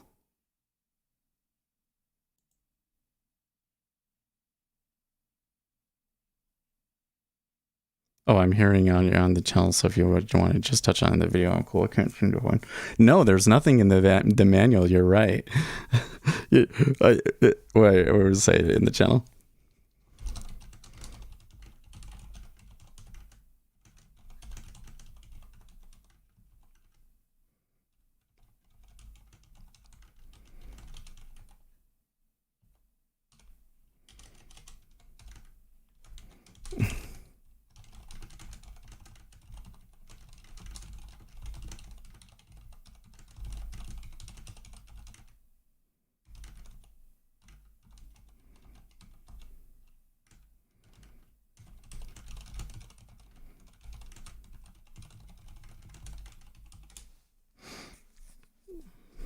Octavius says that he thinks it's for delta divergence. I think you're probably right, but I don't know how to verify that that's what that is. Yeah, I don't know.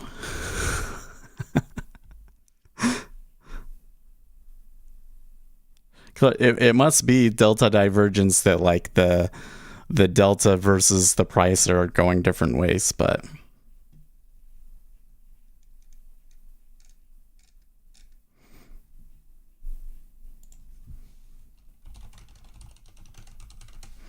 they do show that on that, right? Let's see here.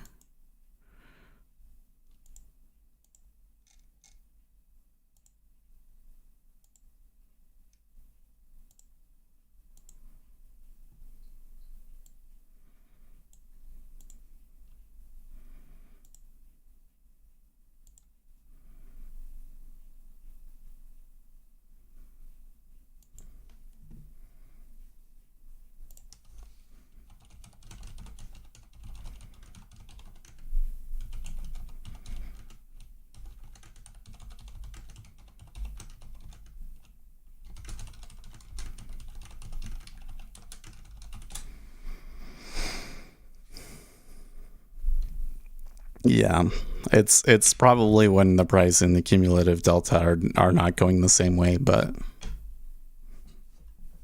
I don't know how to.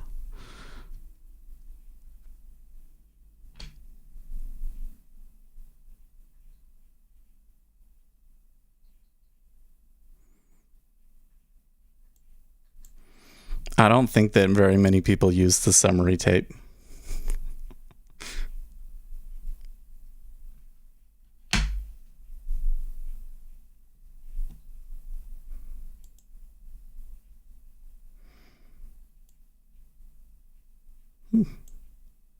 Yeah, I don't know.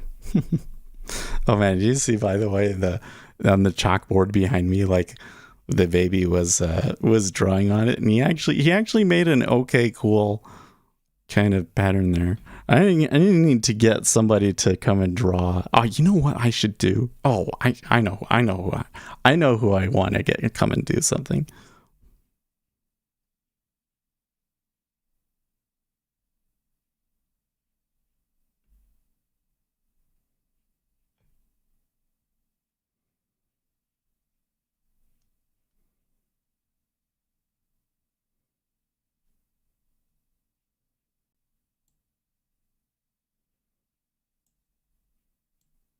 Yeah.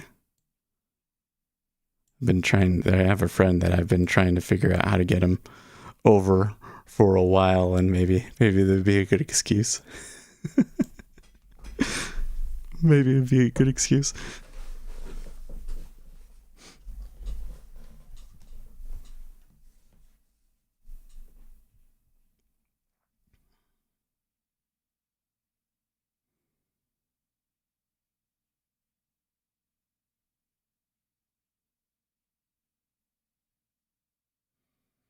I don't know what it is that I'm looking at, but I keep one of these lights is bright enough that it's leaving little trails on my eyes. Probably the contrast in this room is a little too much. Maybe I should turn the brighter lights on a little bit more.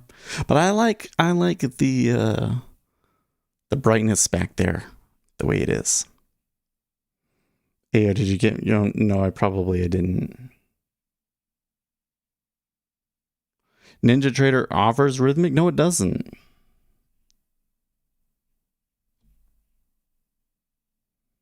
Are you saying? Wait, why are you saying that? Why did that come up?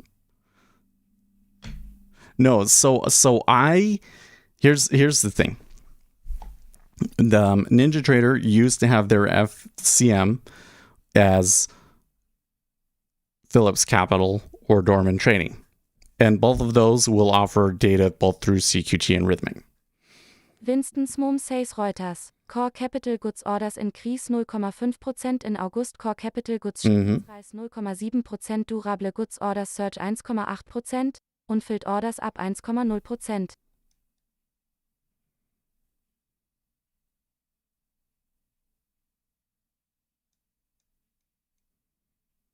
Oh, somebody went and found something in the videos. That's cool. They sent me an email saying you can use CQG or Rhythmic. What? On a NinjaTrader brokerage account?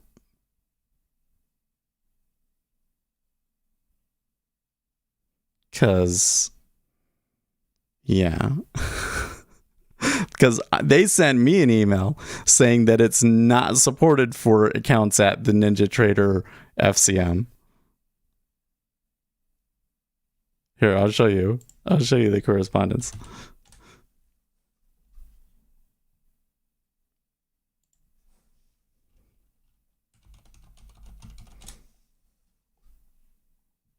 You're gonna have to show me. You're gonna have to take a picture and send it to me on Discord.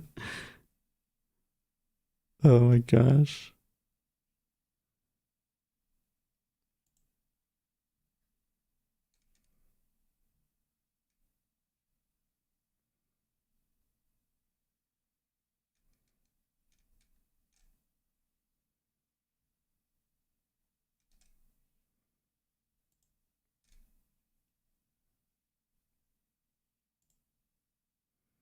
Where was it?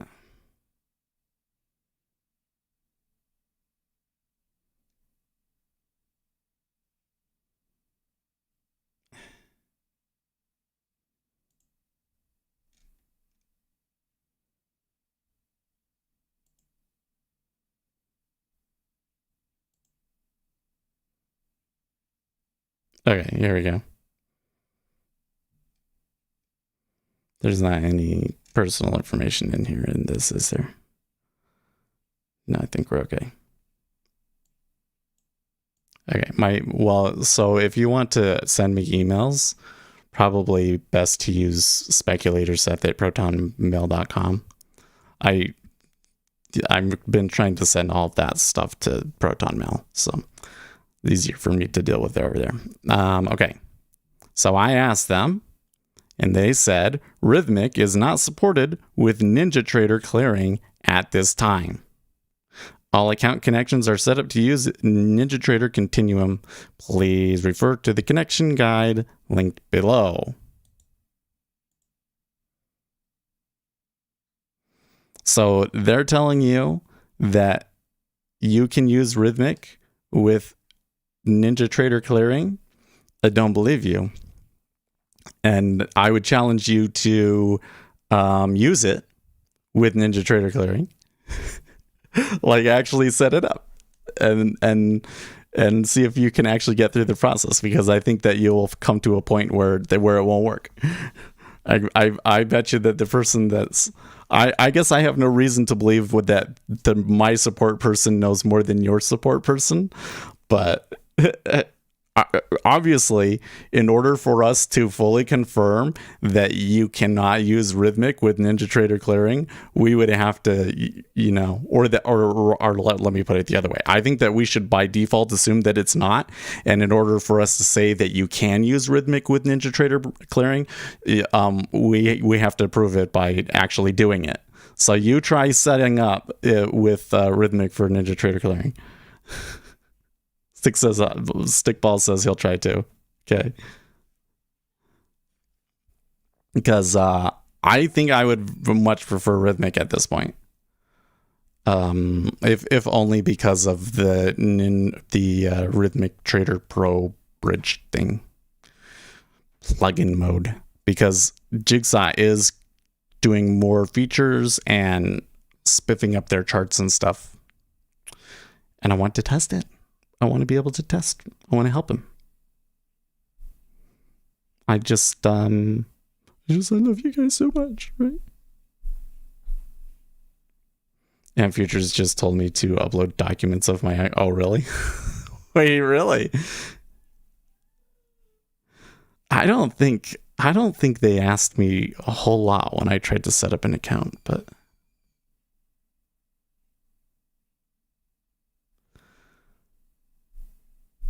Neither of them did, actually.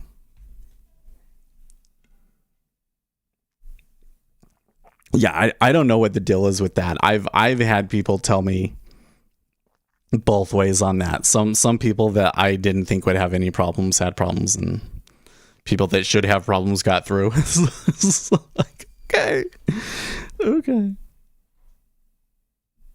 Anyways, that's the email that I got. You can see it right there. Oh, now if we go to the NinjaTrader connection guide, NinjaTrader 8. Oh yeah, this just tells you. Set it up through Continuum.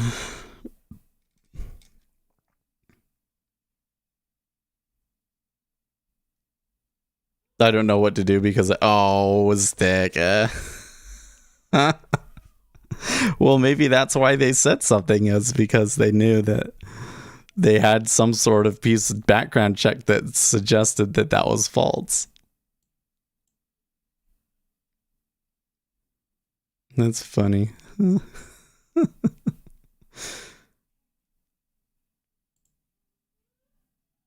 Yeah, I don't know what it is. I can see in my vision, like one of the lights kind of doing the weird stuff from your vision. That I suppose that might not be from the lights, but it's kind of like distorting my vision here. But like, there's this light is way over here. This light, I don't think that any of those should be doing that. Maybe it's not that. Maybe I'm having like a stress, and I suppose it's not a stress-induced one, but it could be because of my medications. Try rating back on.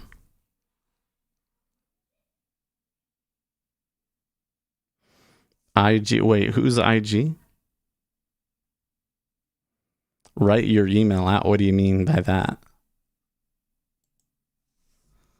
You need me to pull it back up again?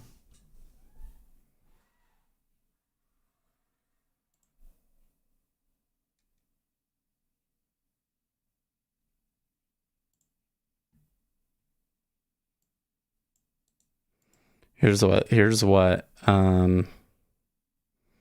Drew O told me.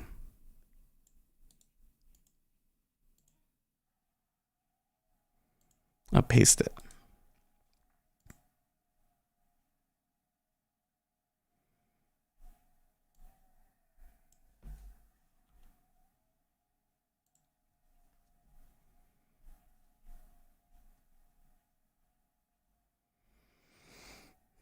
Oh, write your email. Proton Mail.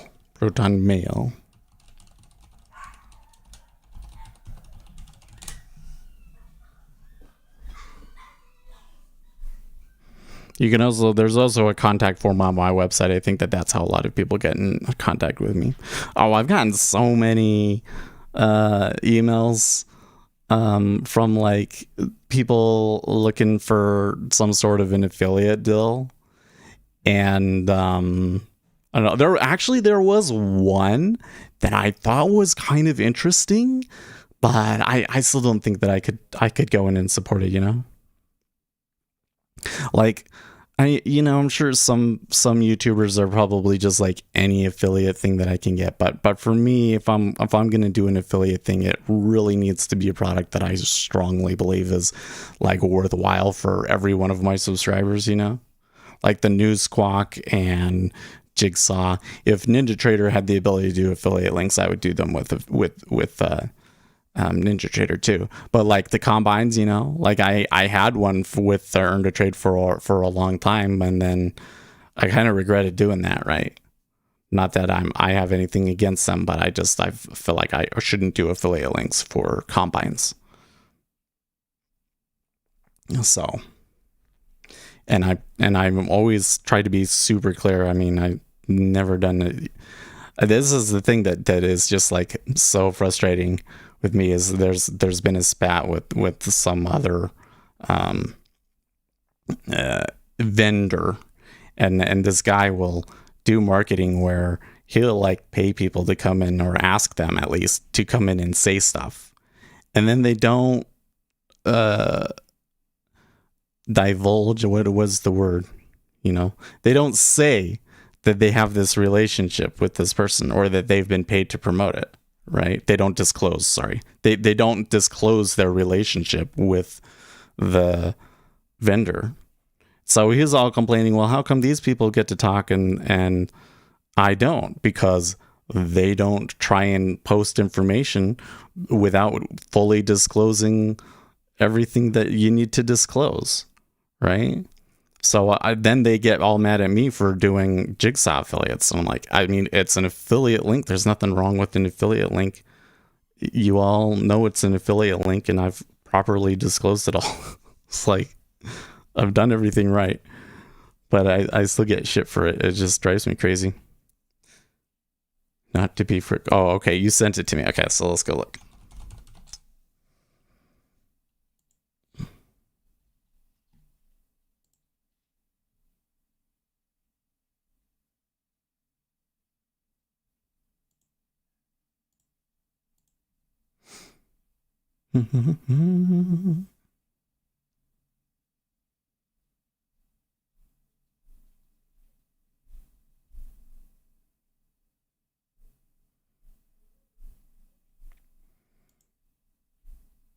Okay.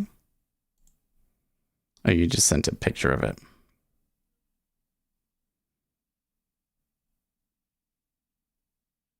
I wouldn't trust that. I wouldn't trust that, actually.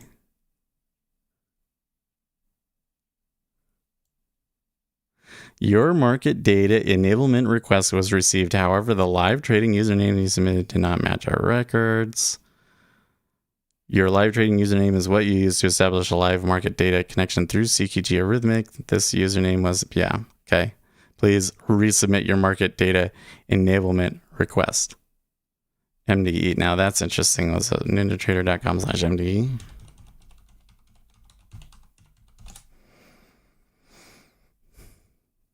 Yeah, see, that page doesn't even exist, right? I think that what you got there was an automated email that is no longer relevant. They need change, is what I think that is.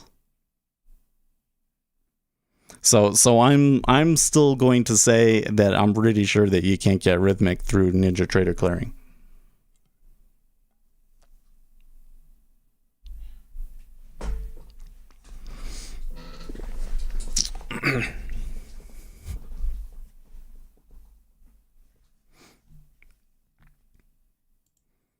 And if anybody can prove me wrong by actually getting Rhythmic data through NinjaTrader clearing, I would be ecstatic. You clicked on it and it works? Really?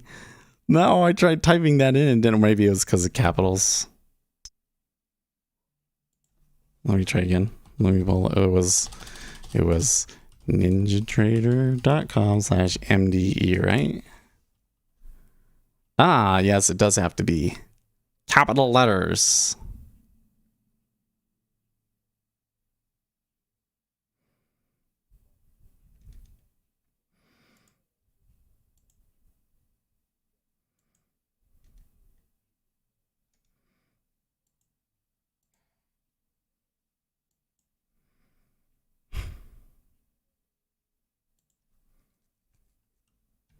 I think I can just put in here foo for now.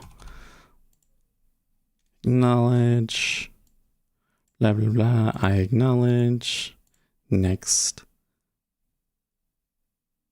See me bundle, select.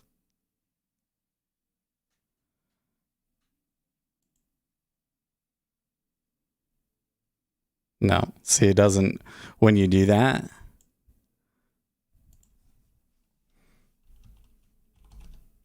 Oh, I shouldn't have done that.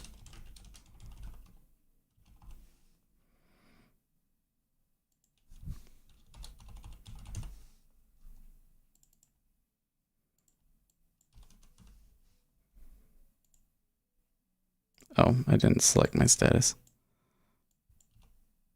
Okay, next. Yeah, I acknowledge. And then I can like select customize your data. Right. So then you can come in here, you can say full market depth. No, like it doesn't, there's no option for CQG versus rhythmic, you see?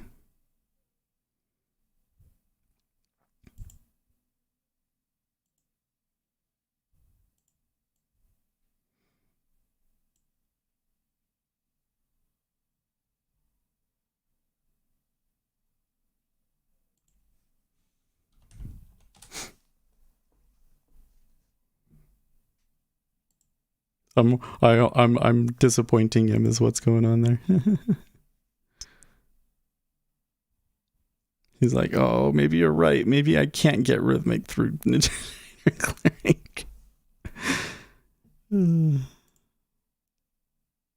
By the way, the treasury is still kind of drifting up. I wouldn't be surprised if we saw 132 today. Well, I mean, we already saw it today, but I wouldn't be surprised if it happens again. I wonder if what's happening is the light is shining in through this eye and like, you know what I mean? Maybe I could put this like closer like that, and that will be a little, yeah. This one is actually too bright now. Well, we'll see if that makes a difference. Let's see if it's the light shining in through my iris or something, doing something weird. Because I'm still seeing like these bright color distortions on my eye. Well, I'm glad we're talking about it because I was planning on putting out a video today talking about it, but I didn't have enough time to edit the video, so I didn't post, didn't finish it.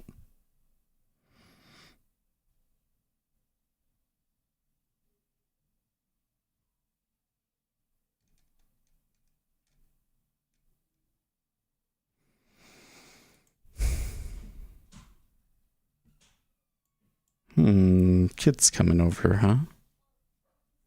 Before school, I must need to pick something up.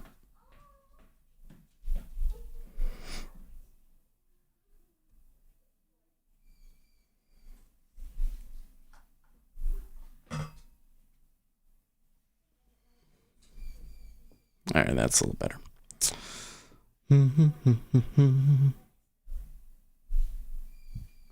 What are we doing? Oh, you know what? I didn't run my robot today. Well, it's too late now by the time that he would even be able to take a trade. That's probably a good thing that I didn't have him going, though, because, well, not necessarily a good thing, but and you know what else? I cleared my data, so he's not there. So I have to add him again. But probably would have just slowed things down doing that huge monster backtest, so.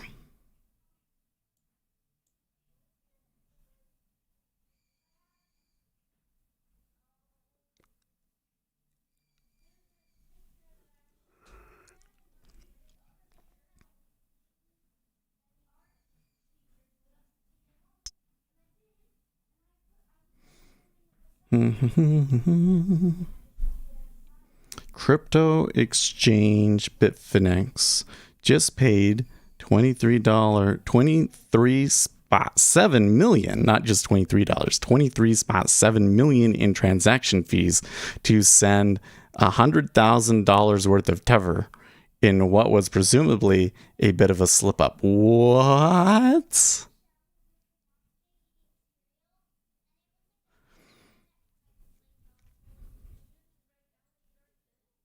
NT's admission to select your market data. Do you use the managed? I'm doing the managed. In all honesty, you're doing funky stuff with the unmanaged approach for it to be worth it. So like where the managed approach might matter or what you so like if you just want to take a trade, you enter in with a market order or a limit order, and then you have a stop and a target, right? And that's all your strategy is going to do. Then you can completely use the managed approach. Like there's no reason to use the unmanaged approach.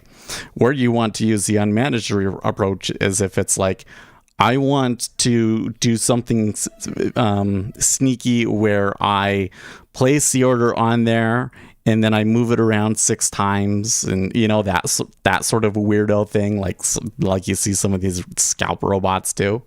Then the unmanaged approach might help, because with the unmanaged approach you're like manipulating the orders themselves instead of like managing it as a position.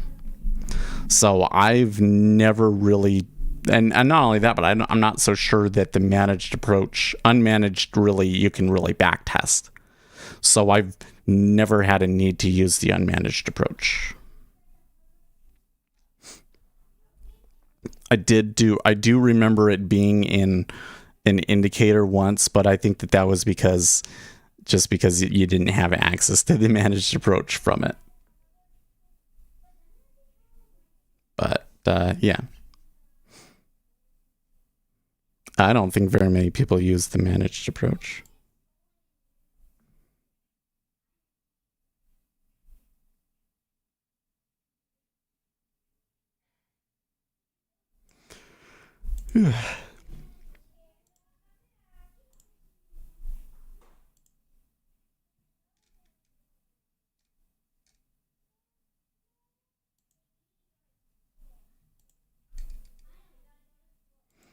Oh, Geek Acoustics is doing a summer giveaway 2021. It's time to vote.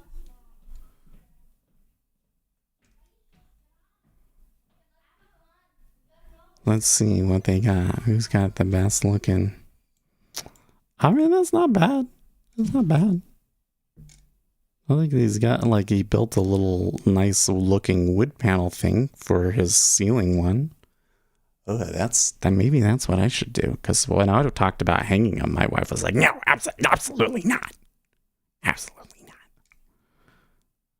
She was adamantly opposed. But I was going to do it anyways. But then we were too lazy. We never did it. That's why we got that one over there.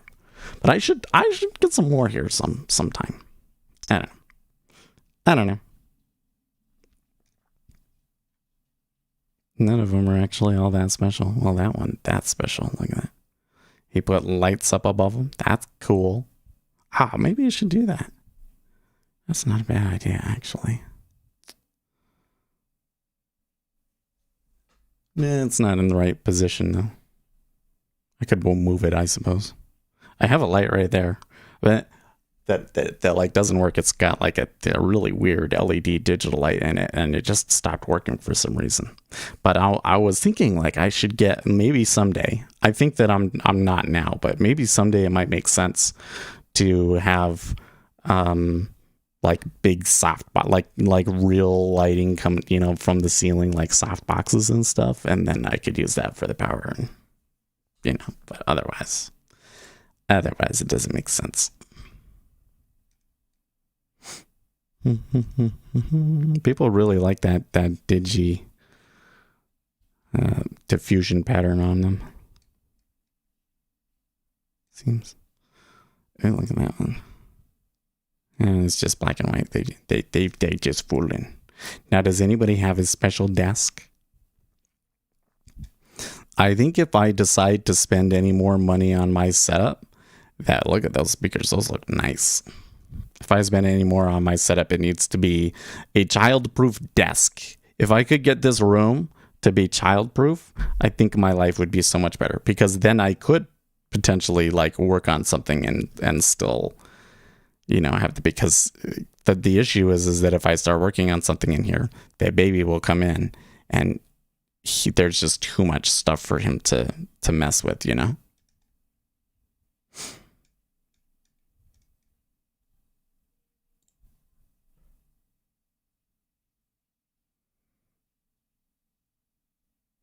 Lighting from the crown molding looks better.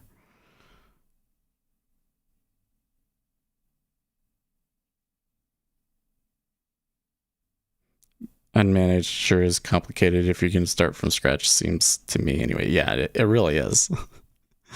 Like I would be really interested to be shown a strategy where the unmanaged approach really adds something to it. Because it seems to me that the use cases are for would have to be somebody that's doing something much more. How do I say this? I don't understand. If you were doing something complicated enough to require the unmanaged approach, why would you be doing it in NinjaTrader? Is basically what I'm getting at. Simple. Well, it is. There is some echo in here still. So I have really good room treatment actually. Like this is the issue, is that do I still have a picture of it? Where you can really see my setup?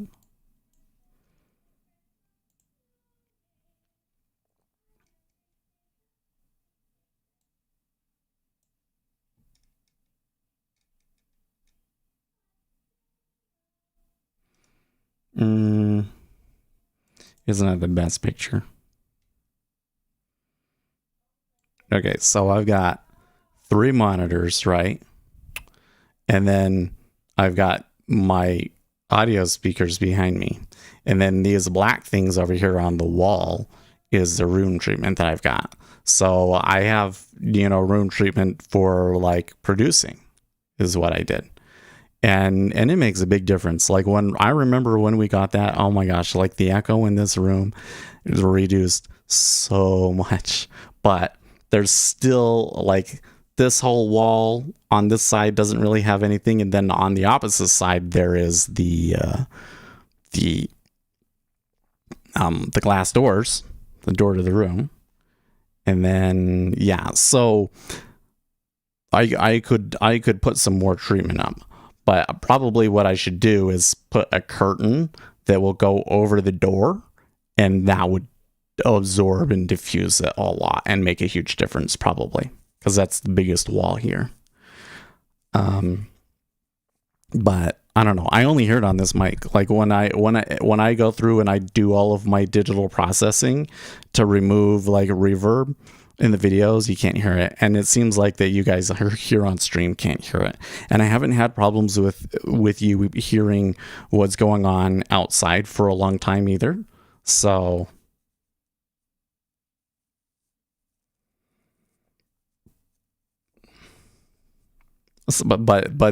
anyways, the thing that I was getting at was that because the speaker can't get over the monitor, it's like almost pointless. It's like really dumb. The whole thing is just dumb. I don't know what to do about it.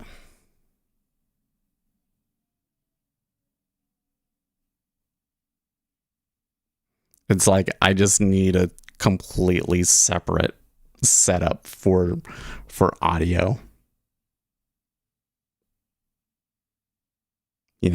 Maybe put the trading machine on the other side. I don't know. And then it would be this corner that you'd be seeing. But then I'd have to get rid of the hutch. So there's like, what are you going to do? Get a dance ball. Oh, that's what we need, is a disco ball in here. Or a laser. I actually would very much love to have a laser in here, actually. You know what I need to test, though, is I got this DJ thing, and I've got a speaker. And I need to test using that speaker with my DJ setup. Oh my gosh. So do you notice the lights around the chalkboard aren't working right now? Because this little the little LED controller for it is dyed, and it's because like the USB on it is all gummed up. So you probably can't really see it, but like the little plastic tab part that all of the metal sits on in the USB connector has been like chewed out somehow. It's like crazy. I don't know how it was working before, but now I got to replace this so that those lights around the chalkboard work again. I don't know. Here's the other thing. I really, really, really like the chalkboard. Oh, I think it's so great. But, you know, it's like, you're not going to have anything on that wall with the chalkboard there, right? What's that burn mark on your forehead, Seth? Oh, that's my new laser lighting effects. Yes. Well, I saw somebody had put up a laser machine for really cheap, but I looked at it, it was like really crappy. I was like, maybe there's a reason why it's so cheap, so I should just not. The treasuries came back down there quite a bit again. They could have another move up though. I don't know. I'm having a hard time telling if there's really a meta order coming in or not. It may just be trading. Traders going to trade. I don't know. I wonder if I could put the hutch on that wall. I wonder if I could put that. But then the background would be the hutch, which wouldn't be as good either. You just can't. I just can't win with this, right? But I think that the only solution here is to have two computers. And I'm thinking more seriously about it because one of the girls has been playing Minecraft a lot, and I think that she would appreciate having a PC. So if I could build a new PC and then she could use this one occasionally, I think that would be a nice setup. So what I could do is I could set the other PC up. Well, this one would still be the PC. I think I would get a new case for it, but the components from this one would basically be the music PC, and she could play her games on that. And then the other one would be the trading and streaming PC. And then nothing would happen on that machine except for trading, which would be a good thing too, right? So then I'd have like a trading machine and a media editing machine. That's what I think I would like to do, but there's just not enough room for everything, you know? Like I could have a computer here and a computer there. Yeah, that would work. That would work. Although I think, here's the other thing, is that I think that there's more space between the wall and the door. I don't know how much you guys care about this. If you really don't want to hear about it, it's fine. You just tell me.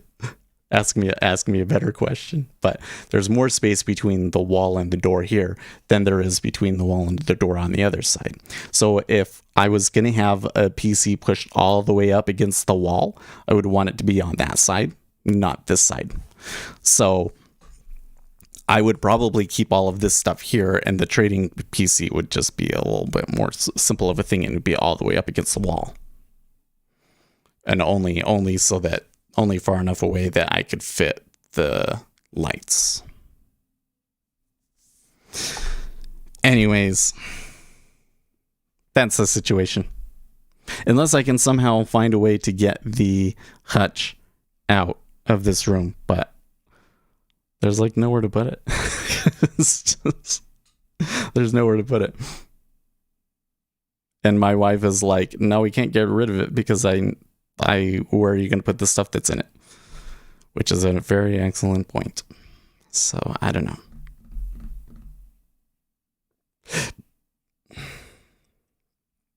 YM up 250. Well, I've been sitting here chilling and not even paying attention to it, and our ES long is looking pretty good. I should probably just try and let it run all day, but I think that what we will do is we will take it off here in 10 minutes. Just timed exit. But $50, is not bad. That's not bad. And how much adverse excursion did we get? That's the real question, huh? Only 7. Hey, it was a really good trade. was kind of pretty good for a yellow.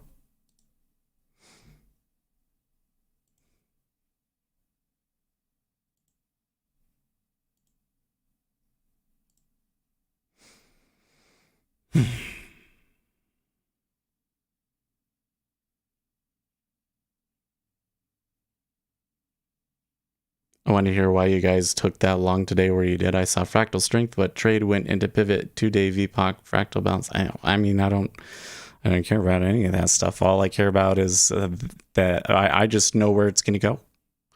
I just know where it's going to go.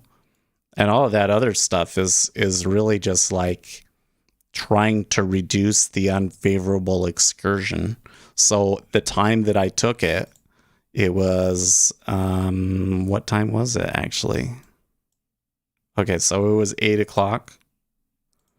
Shall we come over here and look at it? If I zoom in. So what did I see? Well, there was some meta orders going back and forth. But by 8 o'clock, I saw that the more significant downside had not developed yet.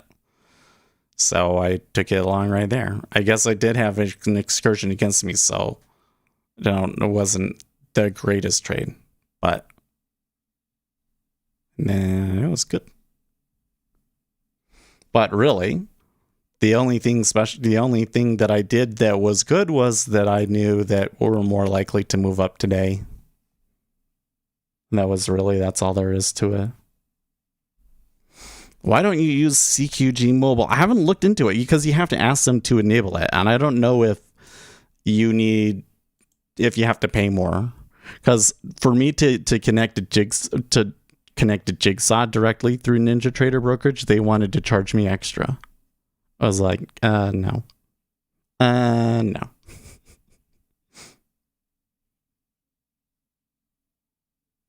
It's really annoying. There really is no way to do exactly what I want.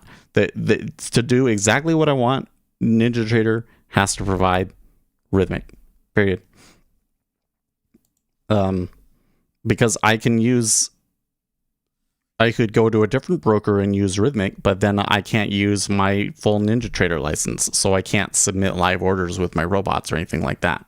I can just use the sim account one, the demo license. You know?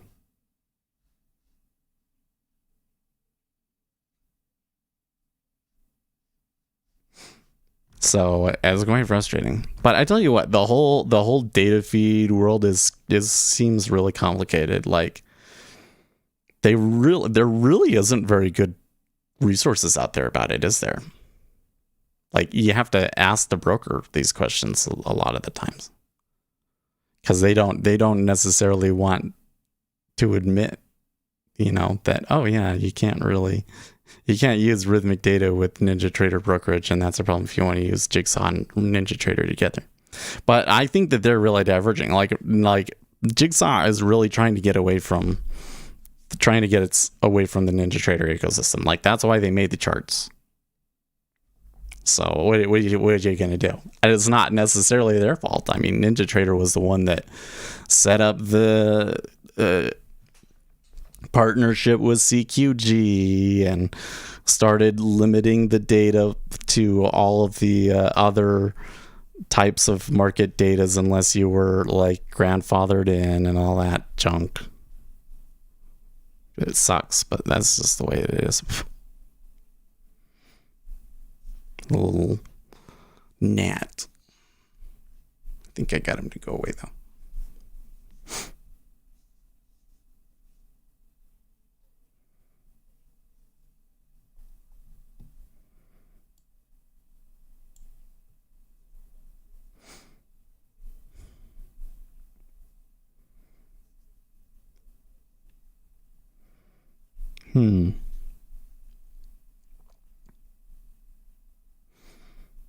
I was just thinking do we have time to do this? Yeah, I was just thinking, okay, so if you want to make $200 a month, then you need to make on average $10 a day. But if you're what would you need like your average when you factor in winners and losers and everything, right? Think that if you said that the winners, how should we do it? How should we say you get positive win rate or no, because I'm almost always at 45. So if my winners are twice as large as my losers, then I think that if your average winner was 20, that would make it out.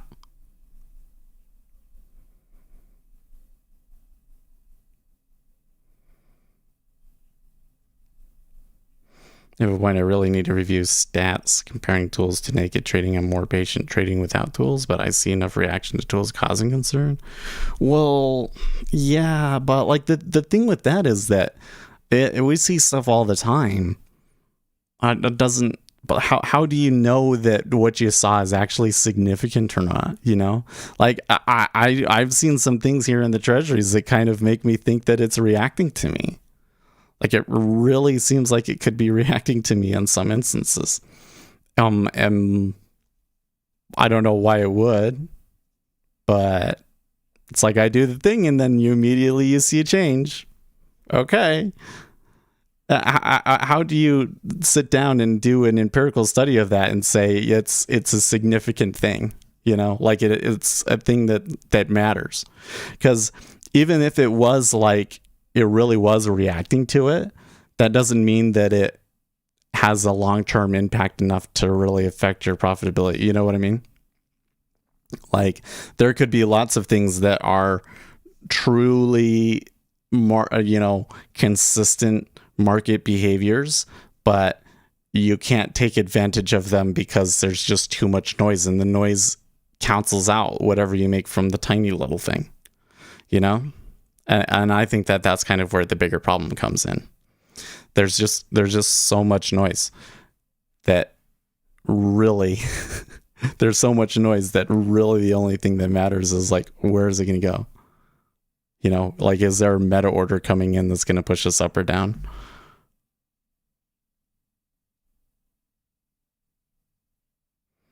See that in treasuries too, but most of the time it's also root settlement. Yeah. Well, I think that if it's slow and I take a trade like that and it seems to be reacting to me, then that's probably a sign that I should be trading at that time. I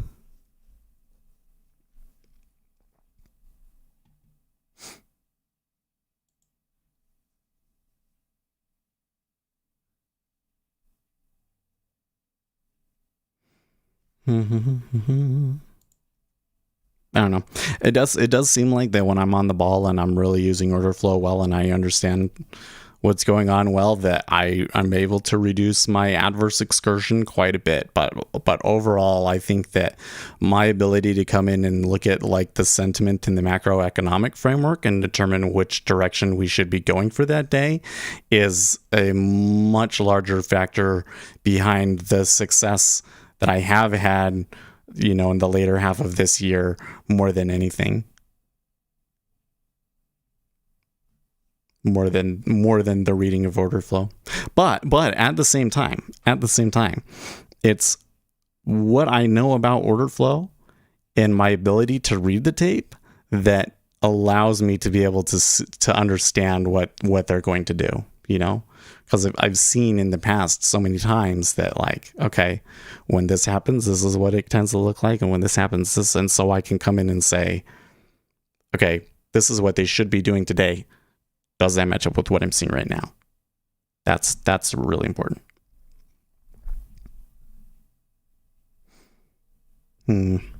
Okay, well, it is time for me to get going, so I still feel, I don't know, I still feel a little off today. Still a little sleepy, but hey, we're okay, and we made money today, so I'm happy about that. I